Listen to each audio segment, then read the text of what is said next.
Important topic भी करेंगे, important question भी करेंगे, जैसे अपन ने अभी तक फिजिक्स केमिस्ट्री करी है। कल क्या होने वाला है बताओ भाई, कल क्या होने वाला है, जल्दी बताओ, कल क्या होने वाला है, कल क्या होने वाला है, कल क्या होने वाला है, जल्दी बताओ।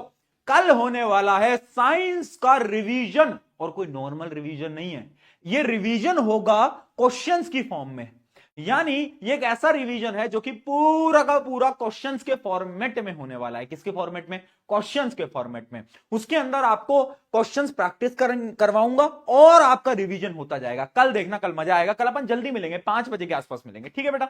कल अपन 5 बजे और 4 बजे, 20 तारीख को 4 बजे। चलो भाई, डन है, डन है। चलो स्टार्ट करते हैं फटाफट से। Life process, what is life process?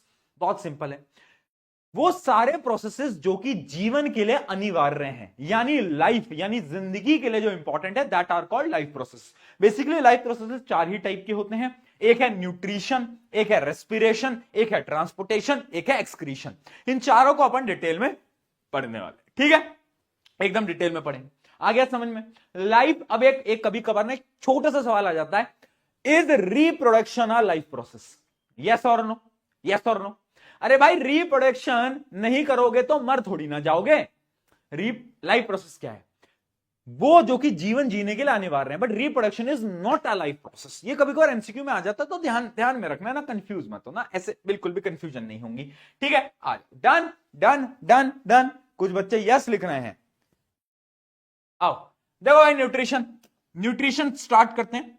Nutrition क्या होता है? बच्चों को ऐसा लगता है जब भी कोई पूछता है ना व्हाट इज न्यूट्रिशन, तो बच्चे बोलते हैं ऑब्टेनिंग फूड, खाने को न्यूट्रिशन बोलते हैं। नहीं, obtaining and utilization of food, यानी खाने को खाया और उसका पूरा डाइजेशन हुआ, ऑब्जॉर्प्शन हुआ, उस पूरे प्रोसेस को अपन बोलते हैं न्यूट्रिशन। तो याद रखना, न्यूट्रिशन क्या होता है? Process of taking in food and converting it into energy. Energy के अंदर जो हम कन्वर्ट करेंगे, उस पूरे प्रोसेस को अपन क्या बोलते हैं? उस प्रोसेस को, मतलब डाइजेशन, फूड का पूरा डाइजेशन, उसको अपन बोलेंगे न्यूट्रिशन। ठीक है भाई? देखो, 2 प्रकार के ऑर्गेनिज्म होते हैं, एक होता है मल्टी सेलुलर, एक unicellular. Unicellular single cell, multi cellular ज्यादा सेल, जैसे ह्यूमन, आपको पता ही होगा, बहुत सिंपल है। अब न्यूट्रिशन 2 टाइप के होते हैं, एक होता है ऑटोट्रॉप्स और एक होता है आपका क्या बेटा? हेट्रोट्रॉप्स। अब देखो, हेट्रोट्रॉफिक न्यूट्रिशन क्या होता है और ऑटोट्रॉफिक क्या होता है? ऑटो से समझ आ रहा है, खुद से। क्या लैग? क्या कौन सा लैग आया? हाँ, क्या लैग आया? क्या लैग आया? What lag? 1 मिनट दो। What lag? क्या लैग आ गया यार? झूठ बोलोगे ना तो बहुत मारता हूं मैं। नो लैग, ठीक है? ऑटोट्रॉफिक न्यूट्रिशन, ऑटो यानी वो वाला ऑटो नहीं। ऑटो यानी ऑटोट्रॉफिक यानी खुद से, यानी वो न्यूट्रिशन, वो ऑर्गेनिज्म जो कि खुद का खाना खुद बनाते हैं। तुम बोलोगे भैया हमारी मम्मी भी तो खुद का खाना खुद बनाती है। बेवकूफ। मम्मी खुद का खाना खुद बनाती है, बट कैसे बनाती हैं? सब्जियां लेकर आती हैं, उन्हीं से तो बनाती हैं। तो ऑटोट्रॉफिक न्यूट्रिशन वो होता है जो कि अपना फूड खुद प्रिपेयर करते हैं, जैसे कि प्लांट्स जो कि इनऑर्गेनिक सब्सटेंस से अपना खाना खुद बनाते हैं, उसको अपन बोलते हैं ऑटोट्रॉफिक न्यूट्रिशन। अभी डिटेल में पढ़ेंगे। अब बढ़ते हैं हेट्रोट्रॉफिक। हेट्रोट्रॉफिक है जो कि दूसरे पे डिपेंडेंट है, सबको पता है। अब हेट्रोट्रॉफिक होते हैं 3 टाइप के, और ये तीनों टाइप याद रखना। पहला है होलोजोइक न्यूट्रिशन। होलोजोइक न्यूट्रिशन क्या होता है बेटा? एक ऐसा न्यूट्रिशन का प्रोसेस होता है जब ऑर्गेनिज्म एक सॉलिड फूड को क्या करते हैं? खाते हैं। क्या करते हैं बेटा? एक सॉलिड फूड मटेरियल को खाते हैं और उनकी बॉडी के अंदर डाइजेशन होता है और अब्जॉर्प्शन होता है। उस प्रोसेस को अपन, उस न्यूट्रिशन को अपन बोलते हैं होलोजोइक। एग्जांपल क्या है? हम ह्यूमन बीइंग, एनिमल्स, है ना? एनिमल्स कैसे होते हैं? कार्निवोर होते हैं, हर्बीवोर होते हैं, ओमनीवोर होते हैं, ठीक है ना? तो ऐसे जितने भी कार्निवोर, हर्बीवोर, ओमनीवोर हैं, वो सब क्या करते हैं? वो सब होलोजोइक न्यूट्रिशन को फॉलो कर रहे होते हैं। अब बात आती है सेप्रोफेटिक न्यूट्रिशन की, ठीक है? सेप्रोफेटिक, अब सेप्रोफेटिक न्यूट्रिशन का क्या मतलब है बेटा? ध्यान से देखना।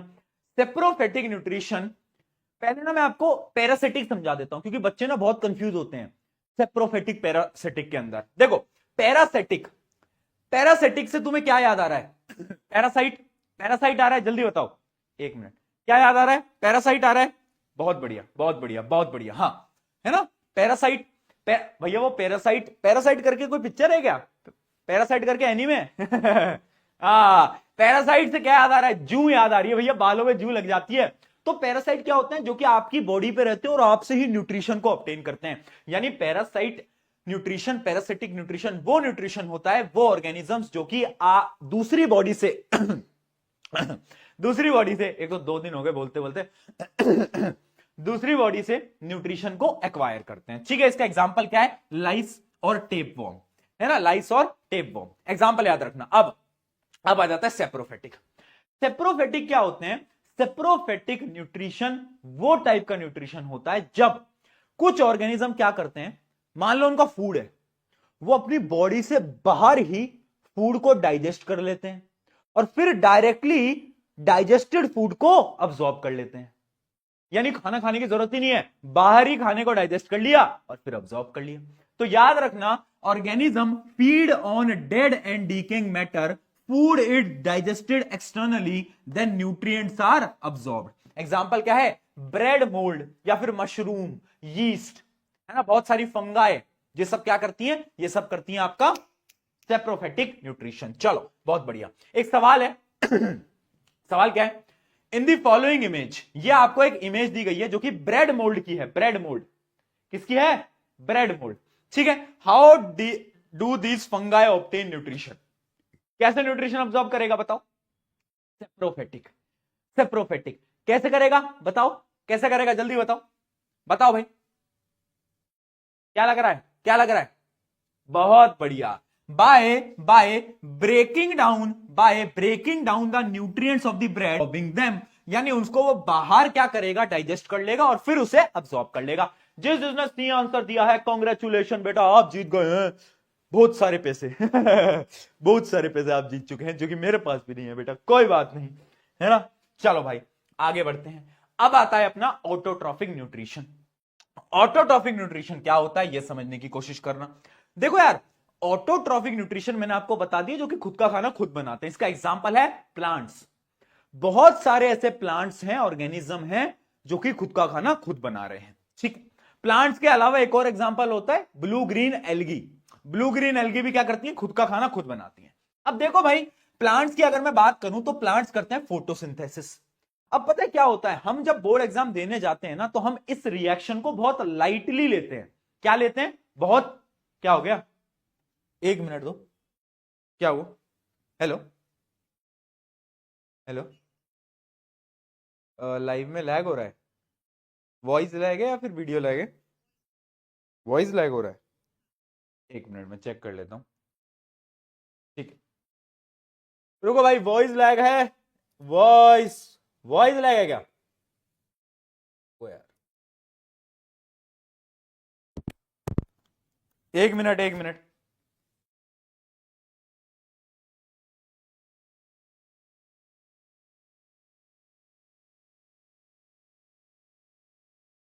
ठीक है, अब वॉइस लैग बता रहे हैं। ठीक है, चलो चेक कर लेना एक बार ना, आए तो बता देना। चलो आ जाओ आ जाओ आ जाओ आ जाओ, स्टार्ट करें।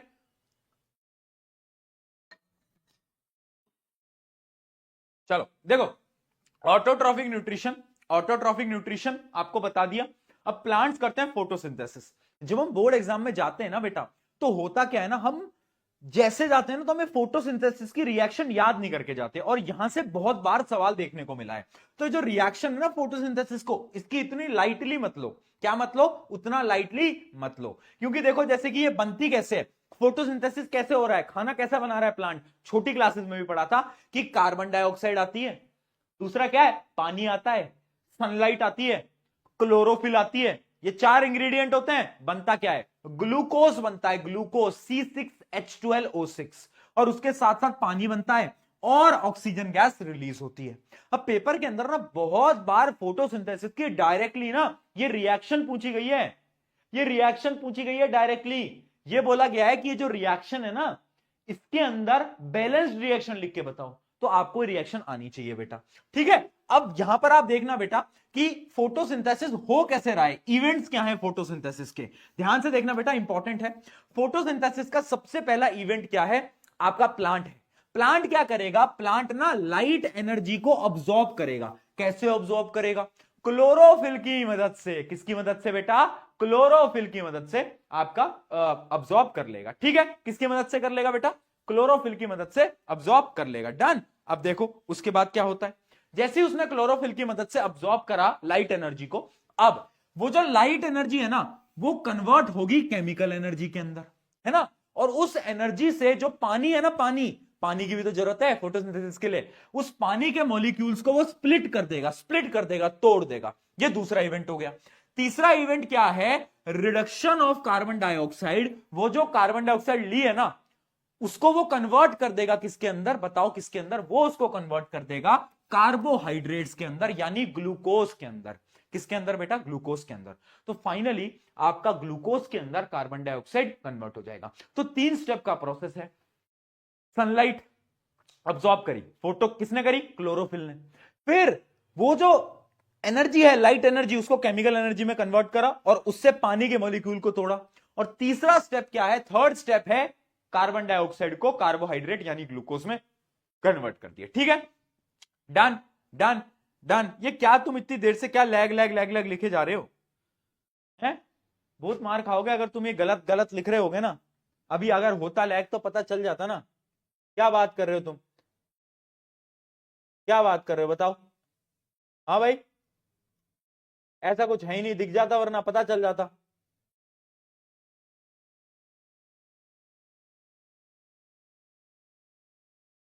चलो चलो भाई, बहुत बहुत लैग लैग लैग लैग लिखे जा रहे हो। चलो, है ना। ठीक है, अब आगे देखो यार, मैं एक बात बहुत सच बताता हूं बेटा, डिस्ट्रैक्ट मत किया करो। ये सब ना क्या होता है, कभी कभार हम मजे मजे में भी लिख देते हैं भैया लैग लैग लैग, बट पता है क्या होता है, मैं वैसे ही 2 दिन से तुम्हें लगातार पढ़ा रहा हूं, आज अपना तीसरा दिन है। अब तुम अगर मुझे डिस्ट्रैक्ट करोगे ना फालतू की चीजों में तो समझना यार, एक मिनट मेरी स्थिति समझने की कोशिश करना कि कभी कभार हंसी मजाक करते हो चलता है, बट क्या होता है ना, आपका टीचर आपके लिए दिन रात लगा हुआ है। अगर आप उसको ऐसे आप डिस्ट्रैक्ट करोगे ना बेटा, बार बार फालतू की चीजें लिखकर, या फिर बोलोगे लैग नहीं है फिर भी लैग लैग लिखोगे, फोकस खराब होता है ना। मैं पढ़ाने आया हूं, अभी पढ़ा लेने दो, मौज मस्ती भी करवाऊंगा, उस समय पर तुम लैग वैग लिखना, तुम्हें घुमा घुमा के भी मारूंगा। ठीक है, हाँ आ जाओ। देखो, तो ये आपको समझ में आ गया। अब ये सब हुआ कैसे? ये सब हुआ क्लोरोफिल की वजह से। और क्लोरोफिल कहां प्रेजेंट होता है? क्लोरोप्लास्ट के अंदर प्रेजेंट होता है। अब ये बताओ, ये तो फोटोसिंथेसिस का प्रोसेस है नॉर्मल प्लांट्स के अंदर, ये बताओ कि डेजर्ट प्लांट के अंदर कैसे होता है ये प्रोसेस? डेजर्ट प्लांट के अंदर ये प्रोसेस पूरा का पूरा कैसे होता है, सोचा है कभी? मैं बता देता हूं बेटा, क्योंकि सवाल पूछा जा सकता है कि डेजर्ट प्लांट में फोटोसिंथेसिस कैसे होता है। तो वहां पर एक स्टेप बदल जाता है। कौन सा स्टेप बदल जाता है भैया? देखो, डेजर्ट में ना बहुत गर्मी है, तो अगर उन्होंने दिन में अपने स्टोमेटा को खोला तो सारा पानी भी चला जाएगा। तो क्या करते हैं ना डेजर्ट प्लांट्स, ध्यान से सुनना, डेजर्ट प्लांट्स रात को यानी नाइट में क्या करते हैं? CO2 ले लेते हैं, अपने स्टोमेटा को खोलते हैं और कार्बन डाइऑक्साइड को ट्रैप कर लेते हैं। और दिन में जैसे ही सूरज मिलता है, सूरज की रोशनी मिलता है, तो डे में क्या करते हैं? डे में फोटोसिंथेसिस कर लेते हैं। क्या कर लेते हैं? फोटोसिंथेसिस कर लेते हैं। तो डेजर्ट प्लांट में एक छोटा सा अंतर है जो कि मैंने आपको बता दिया। ठीक है बेटा, ठीक है, ठीक है, जो छोटा सा अंतर है। हाँ जी, बहुत बढ़िया, चलो बता दिया। अब आ जाओ, अब आता है अपना प्लांट का एक बहुत इंपॉर्टेंट पार्ट जो कि है क्या? स्टोमेटा। अब देखो क्वेश्चन क्या पूछा गया है, बार बार पूछा जाता है, explain the mechanism of stomata opening and closing. Stomata क्या होता है? स्टोमेटा ना आपके लीफ के ऊपर एक टाइनी पोर होते हैं। क्या होते हैं? टाइनी पोर ओपनिंग। क्या काम होता है बताओ भाई? स्टोमेटा के क्या काम होते हैं? 2 काम होते हैं, याद रखना बेटा, भूल गए ना तो बहुत दिक्कत हो जाएगी। 2 काम होते हैं। क्या? स्टोमेटा का पहला काम होता है exchange of gases, carbon dioxide और ऑक्सीजन को अंदर जा बाहर जा, अंदर जा बाहर जा, यही करेगा। और दूसरा काम होता है control water loss through transpiration. Transpiration क्या होता है भैया? ट्रांसपिरेशन बेटा एक ऐसा प्रोसेस है जो एक्सेस ऑफ वाटर होता है ना, एक्सेस ऑफ वाटर होता है, वो लीफ से निकल जाता है, एक्सेस ऑफ वाटर लीफ से निकल जाता है by the help of transpiration. वो प्रोसेस ट्रांसपिरेशन का होता है। अब ये जो स्टोमेटा है ना, उसी की मदद से ही तो एक्सेस वाटर निकलता है।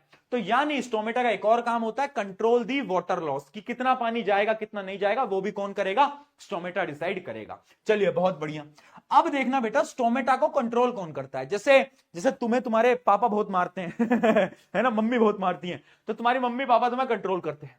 उसी प्रकार से स्टोमेटा को कंट्रोल करते हैं दो सेल, उसके अराउंड होते हैं, जिसको हम बोलते हैं गार्ड सेल। क्या बोलते हैं, गार्ड सेल, जो कि उसकी रक्षा करते हैं। यह देख सकते हो आप बेटा, और ये डायग्राम उतना इंपॉर्टेंट है बेटा जितना तुम्हारे लिए वो या फिर उससे भी जरूरी, ठीक है। तो जो गार्ड सेल है, ये कौन से सेल है, ये जो आप देख पा रहे हो बीन लाइक स्ट्रक्चर, ये गार्ड सेल है बेटा, ये है स्टोमेटा ओपनिंग। अब देखो स्टोमेटा ओपन और क्लोज कैसे होता है। गार्ड सेल में जैसे ही पानी आता है ना, तो गार्ड सेल खुश हो जाता है और वो ओपन हो जाता है। मान लो तुम्हें पानी मिल गया, तुम खुश हो गए, अब तुम खुल गए। उसी प्रकार से पानी मिलते ही क्या हो जाता है, ये ओपन हो जाता है, ठीक है। ये क्या हुआ, स्टोमेटल पोर ओपन हो गया। अब देखो गार्ड सेल के जो बीच वाले पार्ट्स हैं ना, आप यहां पर देख सकते हो, इनमें क्या है, क्लोरोप्लास्ट प्रेजेंट होता है। क्या प्रेजेंट होता है, क्लोरोप्लास्ट, ठीक है। अब देखो अगर पानी खींच ले हम इससे, तो ये क्या हो जाते हैं, श्रिंक हो जाते हैं और आपकी स्टोमेटल ओपनिंग बंद हो जाती है, ठीक है बेटा। स्टोमेटल ओपनिंग बंद हो जाती है, यानी सारा गेम पानी का है। किसका है, पानी का। पानी की मदद से गार्ड सेल स्वेलो होते हैं, ओपन हो जाते हैं, श्रिंक हो जाते हैं, बस, ठीक है। चलो बेटा बहुत बढ़िया, यहां तक पूरा का पूरा प्रोसेस समझ में आ गया, ये डायग्राम समझ में आ गया, डन है। चलो आगे बढ़ते हैं हेट्रोट्रॉफिक न्यूट्रिशन के ऊपर। अब हेट्रोट्रॉफिक न्यूट्रिशन में अपन सबसे पहले देखने वाले हैं अमीबा। अमीबा जो होता है वो कौन से टाइप का न्यूट्रिशन करता है, वो करता है होलोजोइक न्यूट्रिशन, है ना। सॉलिड पार्टिकल को अंदर लेता है, डाइजेस्ट करता है, वो सब, ठीक है। अब देखो अमीबा का जो एक पूरा प्रोसेस है ना, वो आपको पता होना चाहिए। ये डायग्राम आपको क्या है, पूरा का पूरा डायग्राम आपको पता होना चाहिए। अब मैं आपको एक बड़ी इंपॉर्टेंट चीज दिखाता हूं, अमीबा कैसे कैसे न्यूट्रिशन कर रहा है। वो जो पूरा प्रोसेस है ना, वो आपको टर्मिनोलॉजीज पता होनी चाहिए, पेपर में पूछा जाता है। देखो बायोलॉजी में ना गेम क्या है, गेम है आंसर राइटिंग। अगर आप सही प्रकार से आंसर को लिख पाते हो ना, वहां पर नंबर नहीं कटते। मैं फिर बता रहा हूं, biology is the most scoring. देखो भाई अब ध्यान से देखो मूर्ख बालको, अब अमीबा का सबसे पहला प्रोसेस होता है इनजेशन। इनजेशन यानी होता है खाने को अंदर लेना, खाने को अंदर लेना। दूसरा प्रोसेस होता है डाइजेशन, खाने को तोड़ना, डाइजेस्ट कराना। तीसरा प्रोसेस होता है अब्जॉर्प्शन, यानी डाइजेस्टेड फूड को अब्जॉर्ब करवाना। और अगला काम होता है एसिमिलेशन, जो कि बहुत बच्चों को डाउट होता है। एसिमिलेशन क्या होता है भैया, एसिमिलेशन क्या होता है, जो भी खाना अब्जॉर्ब हो गया है, अब्जॉर्ब फूड, उसको अलग अलग कामों के अंदर यूज भी तो लेना है, यूटिलाइज भी तो करना है। तो उस पूरे प्रोसेस को अपन बोलते हैं एसिमिलेशन। तो याद रखना, the absorb nutrients are utilized for various life activities like growth and repair. और लास्ट होता है इजेशन। इजेशन यानी जितना भी वेस्ट है अनडाइजेस्टेड को बाहर निकालना। तो ये पूरा का पूरा क्वेश्चन बार बार पूछा गया है अमीबा का, with the help of diagram आपको एक्सप्लेन करके आना है। पहले अमीबा खाने को अंदर लेगा, क्या करेगा, पहले खाने को अंदर लेगा, इंजेशन, फिर खाने को डाइजेस्ट करेगा, डाइजेशन, अब्सॉर्ब करेगा, एसिमिलेशन करेगा, और लास्ट में वेस्ट पार्टिकल को, इस वेस्ट पार्टिकल को बाहर निकाल देगा, जो कि है इजेशन। इजेशन है ना, डन। आ गया समझ में बेटा, जल्दी बताओ, जल्दी बताओ, आ गया क्या, ऑल क्लियर, बताओ।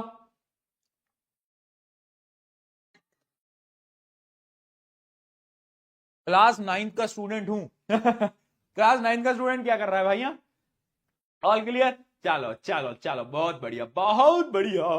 न्यूट्रिशन इन ह्यूमन बीइंग आ गया। अब मुझे पता है तुम्हें यहां पर क्या होता है, तुम्हें ना ये याद नहीं होता। तुम सोचते हो भैया कौन सा एंजाइम, वो वाला एंजाइम बंजाइम हमें याद नहीं होता। मैंने कहा रुक जा बेटा, अब तुझे याद हो जाएगा। एक कहानी से याद करेंगे, कुछ भी पढ़ेंगे नहीं, एक कहानी से याद करेंगे। एक एग्जांपल लेते हैं, तुम्हारा खाने का फेवरेट चीज क्या है, बताओ क्या है खाने की फेवरेट चीज, क्या बर्गर, पिज्जा, क्या खाना पसंद करोगे, बर्गर खाओगे, पिज्जा खाओगे, या फिर कुछ और खाओगे, मोमोज खाओगे, क्या खाओगे, चिली पोटैटो खाओगे, क्या खाओगे, जल्दी बताओ, जल्दी बताओ क्या खाओगे। हाँ भाई, पिज्जा, बर्गर, पाव भाजी, ओके जी ओके, है ना, नूडल्स, बहुत बढ़िया बहुत बढ़िया, ठीक है। तो ये सब तुम्हारी फेवरेट है, बट तुम्हें ये सब में नहीं दूंगा। तो अपन आप खाएंगे बेटा लौकी की सब्जी ठीक है। तो इमेजिन करो तुम लौकी की सब्जी खा रहे हो, ओहो हो बूढ़ी खराब हो गया, छोड़ो। बर्गर खा रहे हो, ठीक है, बर्गर खा रहे हो, बर्गर गया मुंह से खा रहे हो, तो सबसे पहले बर्गर कहां आया, है ना, मन में लड्डू फूटा, बर्गर भैया बर्गर मिल जाता, बर्गर खा रहे हो तो मुझे भूख लग जाएगी। तो सबसे पहले टीथ होते हैं, टीथ, आपके टीथ उसे बाइट करते हैं, है ना, टीथ बाइट करते हैं। तो सबसे पहला जो काम होता है, फूड जब आपको एंटर करता है बॉडी के अंदर, तो वो करता है आपके टीथ से। तो जो टीथ होता है वो क्रश करता है फूड को from in the uniform texture, ठीक है। उसके अलावा आपके माउथ में होता है सलाइवा, सलाइवा, आपका टंग जो है ना, आपकी जो जीभ है, वो क्या करती है, सलाइवा को फूड में मिक्स कर देती है, सलाइवा को फूड में मिक्स कर देती है। अब आप बोलोगे भैया ये सलाइवा क्या करता है, इसकी क्या इंपॉर्टेंस है? बहुत इंपॉर्टेंस है। सलाइवा में ना एक एंजाइम होता है जिसको हम बोलते हैं सलाइवरी अमाइलेस। क्या बोलते हैं बेटा? Salivary amylase. तो याद रखना, जो सलाइवरी एमाइलेस होता है, कहां लिखा है? यहां पर लिखा नहीं क्या? ये रहा एमाइलेस, सलाइवरी एमाइलेस। वो क्या करता है? वो आपके जो आपके खाने के अंदर जो कॉम्प्लेक्स शुगर है ना, उसको सिंपल शुगर के अंदर तोड़ता है। यानी आप बात बोल सकते हो कि जो बड़ी बड़ी शुगर्स हैं, जैसे कि क्या, स्टार्च को वो नॉर्मल शुगर के अंदर क्या है, कन्वर्ट कर रहा है। तो कॉम्प्लेक्स चीजों को वो नॉर्मल चीजों के अंदर कन्वर्ट करेगा। कहां गया? मैं आपको विद द हेल्प ऑफ, एक मिनट रुको, हाँ ये देखो, ये जो डायग्राम है ना, ये डायग्राम बेटा बहुत इंपॉर्टेंट है। ये डायग्राम बार बार पूछा जाता है। सबसे पहले खाना गया, आपने क्या करा, सलाइवरी एमाइलेस, उसने क्या करा, जो कॉम्प्लेक्स शुगर है उनको सिंपल शुगर के अंदर क्या करा, तोड़ दिया। यहां तक समझ में आ गया? खा लिया, खाना खा लिया ठीक है। अब यहां पर टंग ने पूरा का पूरा मिक्स कर दिया है। अब क्या होगा बेटा? अब खाना जाएगा अंदर आपका एक फूड पाइप, जिसको हम बोलते हैं ईसोफेगस। क्या बोलते हैं बेटा? फूड पाइप, जिसको हम बोलते हैं ईसोफेगस। ईसोफेगस क्या होता है, ध्यान से समझना। ईसोफेगस एक ऐसी पाइप है ना, जिससे खाना नीचे जाएगा। बट खाना खुद से नीचे कैसे जाएगा? खुद से नीचे ऐसे जाता है कि जो ईसोफेगस है ना, ये एक मूवमेंट करता है जिसको हम बोलते हैं पेरिस्टाल्टिक मूवमेंट। यानी ये एक ऐसा ऐसा ऐसा ऐसा ऐसा ऐसा ऐसा ऐसा फिर डांस वाली रील वायरल कराओगे तुम, ठीक है। तो मतलब पेरिस्टाल्टिक मूवमेंट करता है, basically contraction expansion, contraction expansion, contraction expansion, contraction expansion, वो करता है और खाने को नीचे भेजता जाता है, ठीक है। तो ईसोफेगस क्या करता है? पेरिस्टाल्टिक मूवमेंट कर रहा होता है, ठीक है भाई, समझ में आ गया। अब आ गया खाना नीचे आपकी स्टमक के पास। कहां पर आ गया? स्टमक के पास। अब स्टमक बेचारा खाने को लेकर बैठा है। अब स्टमक बोल रहा है, अच्छा खाना आ गया। तो स्टमक के अंदर बेटा तीन भाई तीनों तबाई बैठे हुए हैं। कौन है तीन भाई? बताओ। सबसे पहला भाई जो है वो है आपका क्या? HCl, hydrochloric acid. Hydrochloric acid बोलता है, ओए खाना आजा, मेरा काम यह है कि मैं तेरे सारे बैक्टीरिया, सारे जर्म्स, सब कुछ मार दूंगा। मैंने कहा वाह यार, और मेरा एक और काम है। मैंने कहा क्या काम है तेरा? तो उसने बोला यार मेरा एक भाई है पेप्सिन, मेरा एक भाई है पेप्सिन, वो ना मेरे बिना काम नहीं करता, वो मेरे बिना काम नहीं करता। यानी HCl के दो काम। पहला क्या? जितना भी खाना आया है उसके जर्म्स को मार देना, बैक्टीरिया को मार देना। दूसरा, जो पेप्सिन है ना, दूसरा आपका एंजाइम, वो एसिडिक मीडियम में काम करता है, तो उस पेप्सिन को काम पे लगाता है वो, ठीक है। उस पेप्सिन को वो इन्वायरमेंट देता है काम करने का। अब पेप्सिन की बात करी, मैंने कहा पेप्सिन भाई तू क्या करता है? तो पेप्सिन ने बोला मैं HCl के साथ काम करता हूं और मेरा जो काम है ना वो है प्रोटीन डाइजेशन। मैंने कहा अच्छा तू प्रोटीन तोड़ता है? उसने बोला हाँ भैया मैं प्रोटीन तोड़ता। मैंने कहा ठीक है।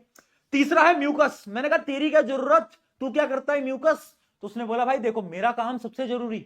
अब HCl आ जाता है तो HCl क्या करता है ना, बहुत ज्यादा डेंजरस है, पूरे पेट को HCl जला सकता है। तो म्यूकस क्या करता है, एक पूरी की पूरी ऐसी लाइनिंग क्रिएट कर देता है स्टमक की वॉल्स को प्रिवेंट करने के लिए, स्टमक की वॉल्स को प्रिवेंट करने के लिए। आया चमका। तीन भाई तीनों तबाही। याद रखेंगे बेटा, याद रहेगा, याद रहेगा। Hydrochloric acid, pepsin, mucus. अब पता है सवाल क्या आता है कि एक स्टूडेंट है, उसको ना एसिडिटी हो गई है। तो एसिडिटी क्यों हुई है उसे? एसिडिटी पता कब होती है? जब आपके स्टमक का हाइड्रोक्लोरिक एसिड बढ़ जाता है और म्यूकस का लेवल कम हो जाता है, तब आपको पेट में जलन होने लगती है, समझे? तो म्यूकस और हाइड्रोक्लोरिक एसिड का जो लेवल है ना वो हमेशा बैलेंस रहना चाहिए, ठीक है। और एसिडिटी को खत्म करने के लिए क्या करते हो आप? इनो लेते हो। इनो क्या करता है? इनो एक प्रकार का बेस है जो कि न्यूट्रलाइज कर रहा होता है। चलो आगे बढ़ते हैं। अब ये खाना नीचे जा रहा था, ये खाना आराम से स्टमक से बेटा नीचे जा रहा था। अब ये जैसे ही नीचे जा रहा था तो इसे मिले नीचे बेटा दो गुंडे। कौन मिले बेटा? दो गुंडे इसे नीचे मिले, ठीक है। दो गुंडे मिले नीचे। अब वो दो गुंडे खड़े थे तो उन्होंने बोला अरे खाना कहां जा रहा है? तो खाने ने बोला मैं वो स्मॉल इंटेस्टाइन के पास जा रहा हूं। तो दो गुंडे ने बोला हम भी गुंडे हैं भाई, हमारा भी तो योगदान हो तेरे डाइजेशन में। ये दो गुंडे कौन थे? लिवर और पेनक्रियास। तो पहला गुंडा आया लिवर। लिवर ने बोला कि देख भाई मैं अपना योगदान दूंगा। कैसे दूंगा? मैं ना एक जूस दे दूंगा।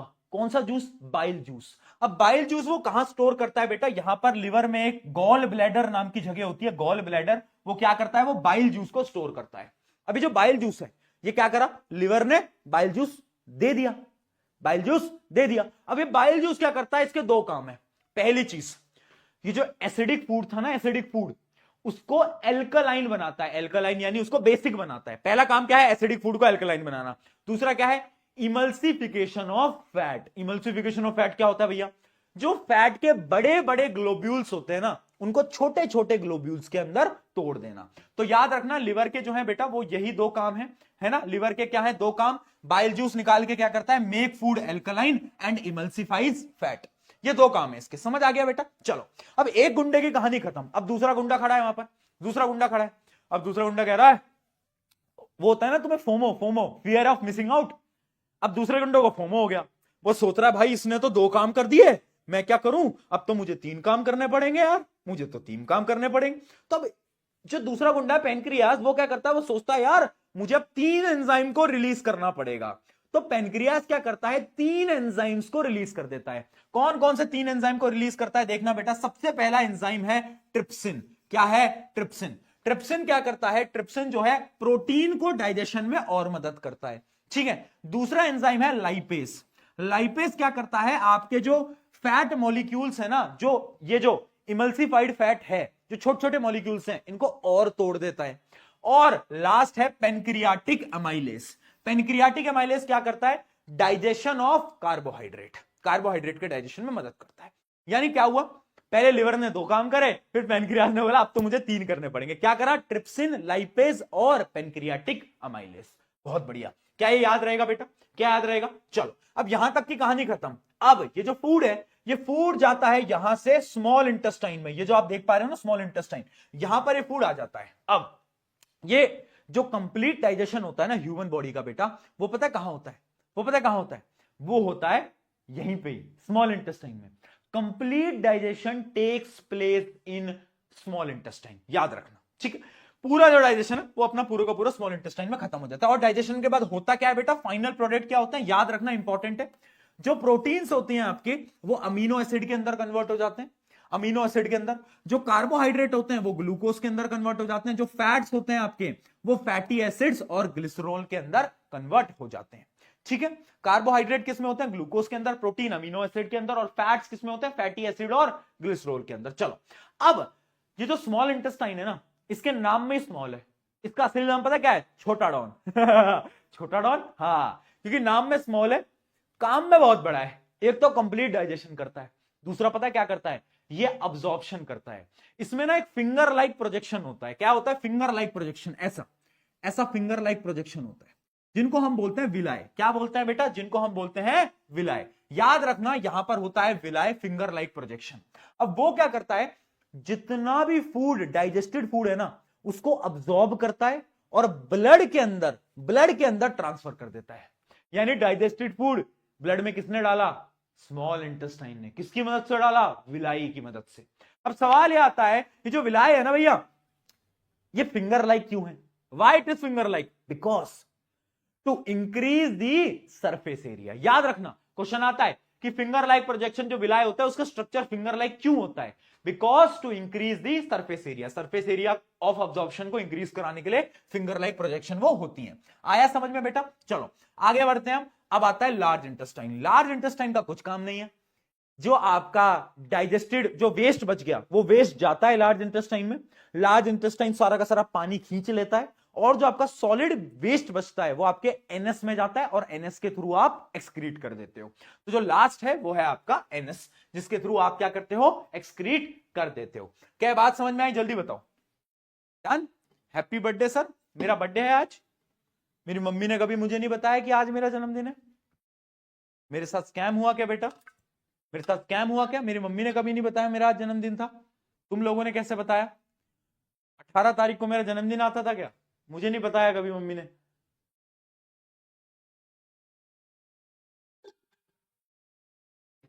चल आयो, चल अगला सवाल देखो। अगला सवाल है, why do herbivore have longer intestine than carnivore? देखना बेटा, यह सवाल बहुत बार पेपर के अंदर पूछा गया है कि जो हर्बीवोर होते हैं उनके इंटेस्टाइन बड़े क्यों होते हैं और कार्निवोर के छोटे क्यों होते हैं। मैं बताता हूं क्यों। क्योंकि हर्बीवोर जो होते हैं वो प्लांट्स को खाते हैं। प्लांट्स में एक चीज होती है, तुमने 9th क्लास में पढ़ा था अगर तुमने पढ़ाई करी थी तो, वो था सेलुलोज। किस किस को याद है बेटा? सेलुलोज। अब ये जो सेलुलोज होता है ना, इसको डाइजेस्ट करने में टाइम लगता है, इस वजह से बहुत लंबी स्मॉल इंटेस्टाइन होती है ताकि डाइजेशन हो पाए। ठीक है बेटा। जबकि जो कार्निवोर होते हैं वो क्या करते हैं, वो तो प्लांट्स को खाते ही नहीं है, तो उन्हें सेलुलोज को डाइजेस्ट ही नहीं करना। ठीक है, चलो आ जाओ अगला सवाल। List the two functions of finger like projection present in the small intestine. Small intestine की जो फिंगर लाइक प्रोजेक्शन है उनके दो फंक्शन बताओ क्या है। सबसे पहला, एक तो वो ज्यादा सरफेस एरिया को इंक्रीज कर देता है, finger like projection surface area को इंक्रीज करता है। दूसरा, वो सारे डाइजेस्टेड फूड को ऑब्जॉर्ब करता है और ब्लड के अंदर मिक्स करा देता है। ठीक है, चलो डन डन। एक और क्वेश्चन बताओ, चलो। Complete the following flow chart as per the given instruction. बताओ भाई, gastric gland present in the wall of the stomach. जो स्टमक के अंदर आपका जो ग्लैंड होता है ना, उसको अपन गैस्ट्रिक ग्लैंड बोलते हैं। मैंने बताया स्टमक में तीन ही चीजें, तीन भाई तीनों तो भाई, तो तुम्हें बताना है ए बी सी कौन कौन से हैं। HCl, pepsin, mucus. HCl क्या करता है, काम याद है ना? हाँ, बैक्टीरिया को मारता है। पेप्सिन क्या करता है, प्रोटीन डाइजेशन। म्यूकस क्या करता है, वॉल को प्रिवेंट करता है, स्टमक की वॉल को प्रिवेंट करता है। चलो भैया आ गया, डन है। चलिए ये आपका हो गया कुछ। और देखो ऐसे बहुत सारे सवाल आते हैं, मैं आपको सवाल दिखा देता हूं। बहुत बार देखो डायरेक्टली क्वेश्चन आता है कि आप डायग्राम ड्रॉ कर दो, बहुत बार डायग्राम पे सवाल आए। और बहुत बार ऐसे आता है कि देखो आप फंक्शन बता दो, बाइल जूस का क्या फंक्शन है, पेनक्रियास का क्या फंक्शन है, स्मॉल इंटेस्टाइन का क्या है, लिवर का क्या है, लाइपेस का क्या है। तो ये सारे के सारे फंक्शन आपको याद होने चाहिए। जो मैंने पूरी कहानी बताई ना, वो कहानी आप याद रखना, उससे आपके सारे जो ह्यूमन न्यूट्रिशन है वो पूरा का पूरा आपको समझ आ जाएगा। ठीक है, एक और एमसीक्यू देखते हैं। In human alimentary canal the specific enzyme और juice secreted in the location 1 2 3। 1 है माउथ, 2 है क्या, ये देखो क्या है, ये बताओ ये कौन सी जगह है, लिवर, ये क्या है लिवर। और 3 क्या है, पेनक्रियास। 3 क्या है, पेनक्रियास। बताओ भाई कौन कौन सी चीजें, कौन कौन सी चीजें, जल्दी। पहला आएगा आपका एमाइलेस, दूसरा आएगा आपका बाइल जूस, और तीसरा आपका क्या आएगा, तीसरा आएगा आपका ट्रिप्सिन। ठीक है, तो आपका B will be the correct answer. B सबका आया। भैया ट्रिप्सिन कहां से आया, ओए मूर्ख बालक ट्रिप्सिन बताया था क्या काम करता था भैया। ओ भैया ट्रिप्सिन क्या काम करता था, भूल गया मैं फिर से। याद रखना बेटा, लाइपेस, ट्रिप्सिन और पेनक्रियाटिक अमाइलेस। कंफ्यूज मत होना कभी भी, कंफ्यूज मत होना, याद रखना, भूलोगे नहीं प्लीज, तीनों के फंक्शन याद रखना। चलो आ जाओ, अब बढ़ते हैं अपन रेस्पिरेशन। रेस्पिर, थोड़ी सी सांस ले ले थोड़ा रेस्पिरेशन कर ले बेटा आ जाओ, थोड़ा रेस्पिरेशन कर ले यार, आ जाओ आ जाओ आ जाओ आ जाओ, थोड़ा रेस्पिरेशन कर ले, थोड़ा रेस्पिरेशन कर ले। देखो बेटा, ये जितने भी लोग मैग्नोलिया मैम के बारे में बोल रहे हैं कि इंग्लिश का पेपर में से नहीं आया, ये नहीं हुआ, वो नहीं हुआ, मैं बस तुमसे एक दो सवाल पूछना चाहता हूं। एक बात मुझे बताओ, तुमने कभी टीचर्स की लाइफ देखी है? तुम्हें पता है एक टीचर कितने एफर्ट लगा रहे हैं? तुम्हारी इंग्लिश की जब लाइफ थी ना, तो मैम सुबह क्लास लेती थी, ठीक है, और मतलब सुबह की सुबह पूरी की पूरी आपकी मैम रिकॉर्डिंग करती थी, और रात को तुम्हारी शाम को लाइव क्लास ले रही है। तो उन्होंने बहुत एफर्ट लगाए हैं, इस बात को समझने की कोशिश करो। और तुम ये सवाल पूछते हो ना कि पेपर नहीं आया, ये नहीं आया, वो नहीं आया। अरे किसने बोला पेपर नहीं आया? जिसने 3 दिन से या 4 दिन से पूरी की पूरी मैराथन अटेंड करी है ना, उससे पूछो पेपर आया नहीं आया। बिल्कुल आया, एक एक सवाल दिखा सकता हूं मैं, मैम दिखा सकती है एक एक सवाल। तो ये बात मत बोलो ना, तुम उनके पास जाके उन्हें कमेंट कर रहे हो, मैम आपने ये कर दिया, वो कर दिया, है ना, क्या क्या उनको कमेंट, क्या क्या उनको मैसेज कर रहे हो। मैं भी पब्लिकली बोलूंगा ना तो शर्म आ जाएगी सबको कि इतने गिर सकते हैं बच्चे। समझ रहे हो ना बात को? तो एक चीज समझो, एक चीज समझने की कोशिश करो कि एक टीचर तुम्हारे लिए जब दिन रात मेहनत करता है ना और वो पढ़ाता है ना, तो रिस्पेक्ट करना सीखो, रिस्पेक्ट करना सीखो, वो बहुत जरूरी है। अब हम भी तो लग के काम कर रहे हैं ना यार, हम भी तो पढ़ा रहे हैं ना, फिर वही चीज। और जो बोल रहा है पेपर नहीं आया, एक बार 3 दिन की मैराथन देख लेना उनकी, 3-4 दिन की ओवरऑल, बहुत क्वेश्चन मिलेंगे तुम्हें। एक वर्ड घुमा देंगे बोर्ड एग्जाम वाले, तुम्हें लगता है कि पेपर अलग हो गया। अरे एक वर्ड घुमाने से पेपर अलग नहीं होता। मैं इस चीज पे बोलना नहीं चाहता था, बट मैं आज बोल रहा हूं, क्योंकि मैं देखो, एक फीमेल टीचर को आप इतना बोल देते हो ना, उनकी मोटिवेशन पूरी डाउन कर देते हो तुम यार। ये मत करो यार, मत करो ये, ठीक है? चलो आ जाओ, आ जाओ, आ जाओ, आ जाओ, आ जाओ, आ जाओ। और जिन्होंने पढ़ा था उनको पता आया था यार, है ना? चलो स्टार्ट करें। रेस्पिरेशन, रेस्पिरेशन पे स्टार्ट करें। आ जाओ रेस्पिरेशन करते हैं फटाफट से। रेस्पिरेशन क्या है बेटा? बेसिकली रेस्पिरेशन एक ऐसा प्रोसेस है ना, रेस्पिरेशन एक ऐसा प्रोसेस है जिसमें जो आपका डाइजेस्टेड फूड है ना, उस फूड की मदद से अपन एनर्जी बनाते हैं। रेस्पिरेशन ब्रीथिंग नहीं है, ब्रीथिंग अलग है, रेस्पिरेशन अलग है। रेस्पिरेशन एक ऐसा प्रोसेस है जिससे कि डाइजेस्टेड फूड से हम क्या बना रहे हैं? एनर्जी बना रहे हैं। किसमें बना रहे हैं? एटीपी में बना रहे हैं, है ना? एनर्जी किसमें बनती है? एटीपी के अंदर बनती है। कहां पर बनता है रेस्पिरेशन? कहां पर होता है? सेल्स के अंदर होता है। हर एक सेल के अंदर माइटोकॉन्ड्रिया होता है, ये तो सबको पता होगा। Mitochondria is the power house of the cell है ना? हाँ, बहुत बढ़िया, ठीक है। तो क्या है? Mitochondria is the power house of the cell, तो वहां पर आपकी एनर्जी बनती है। अब देखो, ब्रीथिंग और रेस्पिरेशन में फर्क समझ लो। ब्रीथिंग क्या है? यानी इनहेल एक्सेल। रेस्पिरेशन क्या है? रेस्पिरेशन है conversion of digested food into energy, ठीक है। दूसरी चीज, ब्रीथिंग में कोई एंजाइम नहीं होते, बट रेस्पिरेशन में बहुत सारे एंजाइम्स इन्वॉल्व होते हैं। अगली चीज, ब्रीथिंग क्या होता है ना, कुछ ही ऑर्गन्स करते हैं ब्रीथिंग, जैसे आपका लंग ब्रीथिंग करता है, बट ये जो होता है ना रेस्पिरेशन, ये हर एक सेल करता है। आपकी बॉडी का हर एक सेल क्या करता है? रेस्पिरेशन करता है। अगला, नो एनर्जी इज रिलीज्ड, यहां पर कोई एनर्जी रिलीज नहीं होती, बट रेस्पिरेशन से एनर्जी आपकी रिलीज होती है। उसके अलावा ब्रीथिंग जो होता है वो एक्स्ट्रा सेलुलर प्रोसेस है, यानी वो सेल से बाहर का प्रोसेस है, बट ये सेल के अंदर का प्रोसेस है, जिसको हम बोलते हैं इंट्रा सेलुलर प्रोसेस। ठीक है भाई, इतने डिफरेंसेस, 3 डिफरेंसेस याद कर लेना, काम चल जाएगा, उससे बाहर नहीं आता। अब आते हैं अपन रेस्पिरेशन पे। 2 प्रकार के इंपॉर्टेंट रेस्पिरेशन है, समझते चलो बेटा, समझते चलो। देखो, 2 प्रकार के एक बहुत ज्यादा इंपॉर्टेंट रेस्पिरेशन है। पहला है आपका क्या? एरोबिक रेस्पिरेशन, और दूसरा है आपका एनएरोबिक रेस्पिरेशन, ठीक है। अब एरोबिक रेस्पिरेशन से देखो याद करने की जरूरत ही नहीं है। एरोबिक, एरो यानी यहां पर ऑक्सीजन होगा। क्या होगा? यहां पर ऑक्सीजन होगा, यहां पर ओ आ रहा है ना, एरो यानी यहां पर ऑक्सीजन होगा। अब एन एरोबिक यानी यहां पर ऑक्सीजन नहीं होगा। तो एरोबिक रेस्पिरेशन क्या है? वो रेस्पिरेशन जो कि ऑक्सीजन की प्रेजेंस में होता है, और एनारोबिक जो कि या तो बिल्कुल ऑक्सीजन नहीं है या तो लिमिटेड ऑक्सीजन है। आया समझ में बेटा? आगे बढ़ते हैं। याद रखना, एरोबिक रेस्पिरेशन हमेशा माइटोकॉन्ड्रिया के अंदर होता है, जबकि एनएरोबिक रेस्पिरेशन साइटोप्लाज्म के अंदर होता है, या फिर हम बोल सकते हैं ह्यूमंस के अंदर मसल्स के अंदर भी होता है। कहां पर? आपके मसल्स के अंदर भी होता है। अभी मैं दिखा दूंगा। अगली चीज, एरोबिक रेस्पिरेशन जो होता है उसका जो एंड प्रोडक्ट होता है वो क्या होता है? कार्बन डाइऑक्साइड और वाटर होता है, जबकि एनएरोबिक के एंड प्रोडक्ट अलग होते हैं। भैया कुछ समझ नहीं आ रहा, भैया थोड़ा सा ट्रिक बताओ।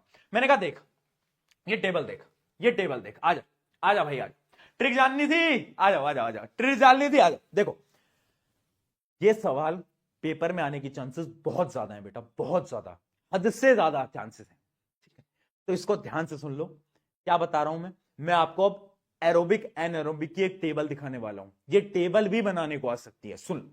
देखो, सबसे पहले रेस्पिरेशन में होता क्या है बेटा? जो ग्लूकोज होता है ना, जो आपका ग्लूकोज बना है, वो ग्लूकोज साइटोप्लाज्म के अंदर पाइरूवेट के अंदर टूट जाता है। किसके अंदर टूट जाता है? पाइरूवेट के अंदर टूट जाता है। ग्लूकोज पाइरूवेट, ग्लूकोज पाइरूवेट, ठीक है भाई, टूट गया। अब पाइरूवेट के पास है 3 रास्ते। पहला रास्ता है जहां पर बहुत सारा ऑक्सीजन है, तो जैसे ही वो उस रास्ते में जाता है ना, तो उसको पता है अगर मैं बहुत सारे ऑक्सीजन वाले रास्ते में गया तो मैं एरोबिक रेस्पिरेशन करूंगा, और प्रोडक्ट क्या बनाऊंगा? मैं कार्बन डाइऑक्साइड बनाऊंगा, मैं एनर्जी बनाऊंगा, और मैं पानी भी बनाने वाला हूं, ठीक है। तो तीन चीजें वो बनाएगा, क्या बनाएगा, कार्बन डाइऑक्साइड, वाटर और एनर्जी, ठीक है। अब उसके पास दो रास्ते और हैं। एक रास्ता वो है जहां पर बिल्कुल ऑक्सीजन नहीं है ना, एक रास्ता जहां पे ऑक्सीजन ही नहीं है। तो जब वो उस रास्ते में गया तो पता क्या बना, तब बनता है आपका फेवरेट इथेनॉल। इथेनॉल याद है, हाँ। तो क्या बनता है बेटा, तब बनता है आपका इथेनॉल, इथेनॉल, ठीक है। इथेनॉल के साथ साथ बनता है आपका कार्बन डाइऑक्साइड, और साथ साथ में बनती है एनर्जी, बट वो बहुत कम होती है, लेस एनर्जी बनती है, लेस एनर्जी। यहां पर पानी नहीं बन रहा, यहां पर इथेनॉल, कार्बन डाइऑक्साइड, एनर्जी बन जाता है, ठीक है बेटा, आ गया समझ में। और ये किन में होता है, ये होता है यीस्ट के अंदर, ये होता है यीस्ट, यीस्ट पता है ना यीस्ट क्या होता है, उसके अंदर ये प्रोसेस हो रहा होता है। अब आ जाता है अगला, जो कि आपका लेस ऑक्सीजन, ये ह्यूमंस के अंदर भी होता है। कभी आपने रेस करी है, रेस फुटबॉल खेला है, क्रैम्प्स आए हैं, क्रैम्प्स, वो क्रैम्प्स कैसे आते हैं, वो जो क्रैम्प्स है वो इसी की वजह से आते हैं। कभी कभार जब आपकी बॉडी के अंदर ऑक्सीजन कम होता है ना, तो जो रेस्पिरेशन होता है वो एनएरोबिक हो जाता है, और उसके अंदर लैक्टिक एसिड बनता है और एनर्जी बनती है। अब लैक्टिक एसिड की वजह से बेटा क्या होता है, लैक्टिक एसिड की वजह से याद रखना हमेशा क्रैम्प्स आ जाते हैं। तो बहुत बार लॉजिकल क्वेश्चन पूछा गया है कि क्रैम्प्स आए हैं, क्यों आए हैं, याद रखना muscle cramp due to lactic acid, ठीक है, लैक्टिक एसिड बनता है, उस वजह से मसल क्रैम्प आता है। चलो अब बात करते हैं बेटा रेस्पिरेशन इन प्लांट्स की। प्लांट्स तो रेस्पिरेशन नॉर्मली करते हैं, वो तो मैं आपको बता चुका हूं। क्या तुम्हें पता है कि फिशेस कैसे रेस्पिरेशन करती हैं, फिशेस कैसे रेस्पिरेशन करती हैं, बताओ। फिशेस के पास एक स्पेशल चीज होती है जिसको हम बोलते हैं गिल, क्या बोलते हैं, गिल। और गिल की मदद से वो क्या करते हैं, पानी को अंदर लेते हैं, उस पानी से ऑक्सीजन को खींचते हैं और पानी को बाहर छोड़ते हैं। उनके पास गिल होता है, एक स्पेशलाइज्ड ऑर्गन है। दूसरी चीज, एक्वाटिक एनिमल्स की जो ब्रीथिंग रेट होती है वो फास्ट होती है। क्वेश्चन पूछा गया है क्यों होती है, क्योंकि उन्हें पानी से ऑक्सीजन लेना है, और पानी में जो ऑक्सीजन होता है वो कम होता है, इसलिए वहां पर जो ब्रीथिंग रेट होती है बहुत ज्यादा होती है, बहुत ज्यादा होती है, बहुत ज्यादा होती है। आ गया समझ में, डन।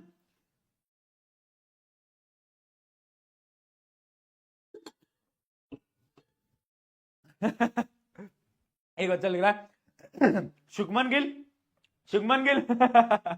शुभमन गिल कौन लिख रहा है भैया। एटीपी का रोल क्या है बेटा, एटीपी एनर्जी का यूनिट होता है। जैसे मीटर एक यूनिट है, वैसे ही एनर्जी का यूनिट होता है एटीपी की। 2 एटीपी एनर्जी बनी, 3 एटीपी एनर्जी बनी।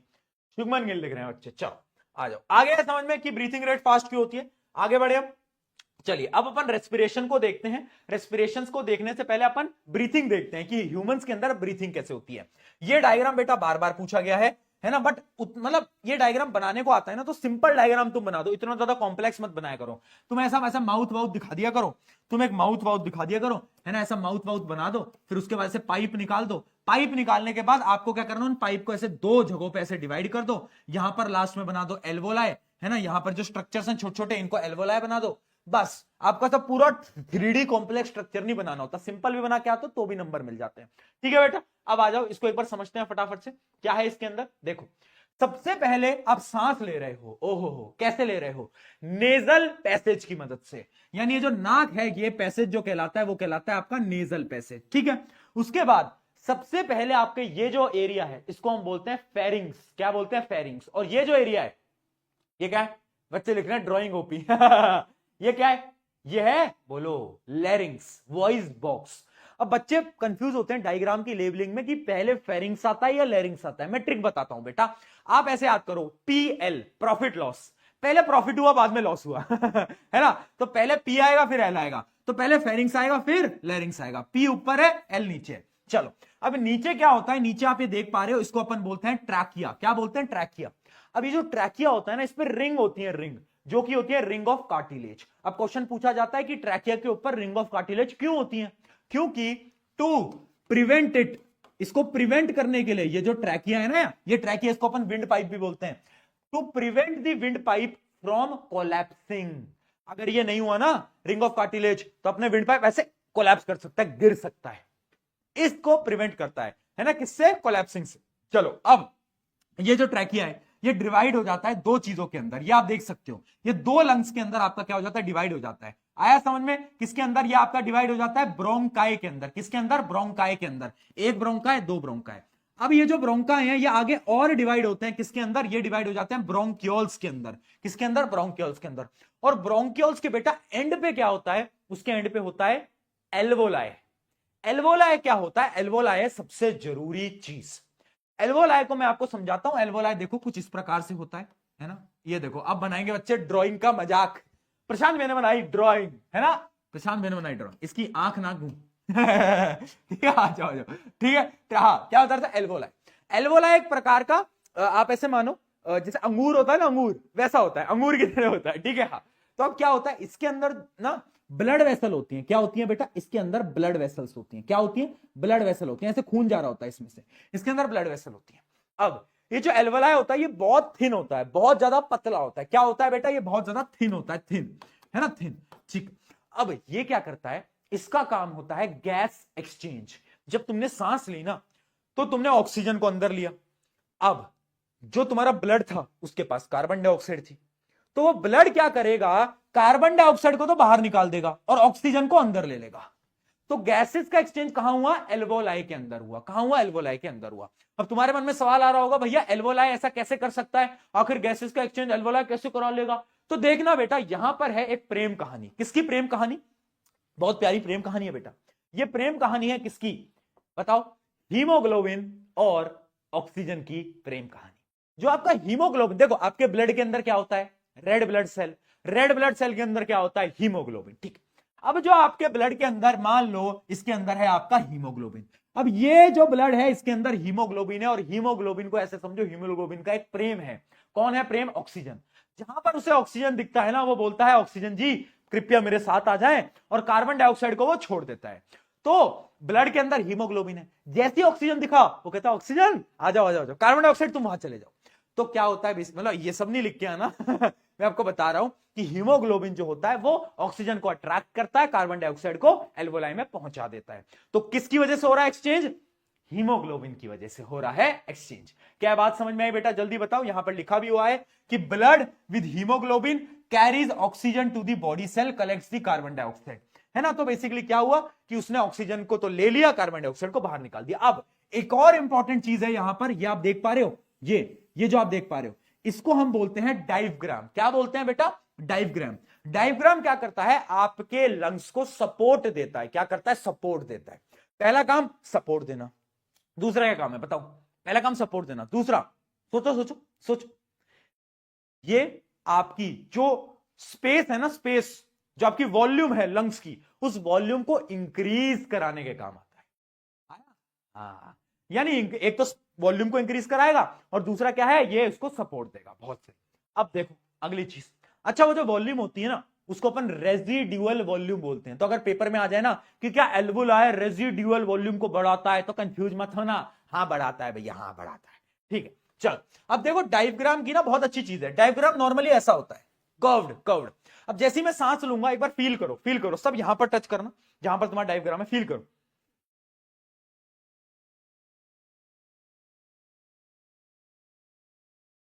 यानी जब हम इनहेल कर रहे हैं, हमारे रिब केज जो है, रिब केज बाहर जा रहे हैं, एक्सपैंड कर रहे हैं, और हमारा डायफ्राम स्ट्रेट हो जा रहा है, फ्लैट हो जा रहा है। हो जा रहा है नहीं हो जा रहा है? और जैसे ही मैं एक्सेल कर रहा हूं, वो वापस से कर्व हो रहा है। इनहेल एक्सेल, इनहेल एक्सेल, हो रहा है नहीं हो रहा है? ये तुम्हें याद करना है। बहुत बढ़िया। तो याद रखना, इनहेलेशन में क्या होता है? डायफ्राम फ्लैट हो जाता है और रिब केज बड़े हो जाते हैं, आपके रिब केज लिफ्ट हो जाते हैं। जबकि डायफ्राम आपका स्ट्रेट हो जाता है, कब हो जाता है? जब आप एक्सहेल कर रहे होते हो। ठीक है, चलो आ जाओ। डन, डन बेटा डन। कुछ सवाल देखें, कुछ सवाल देखें, चलो बताओ।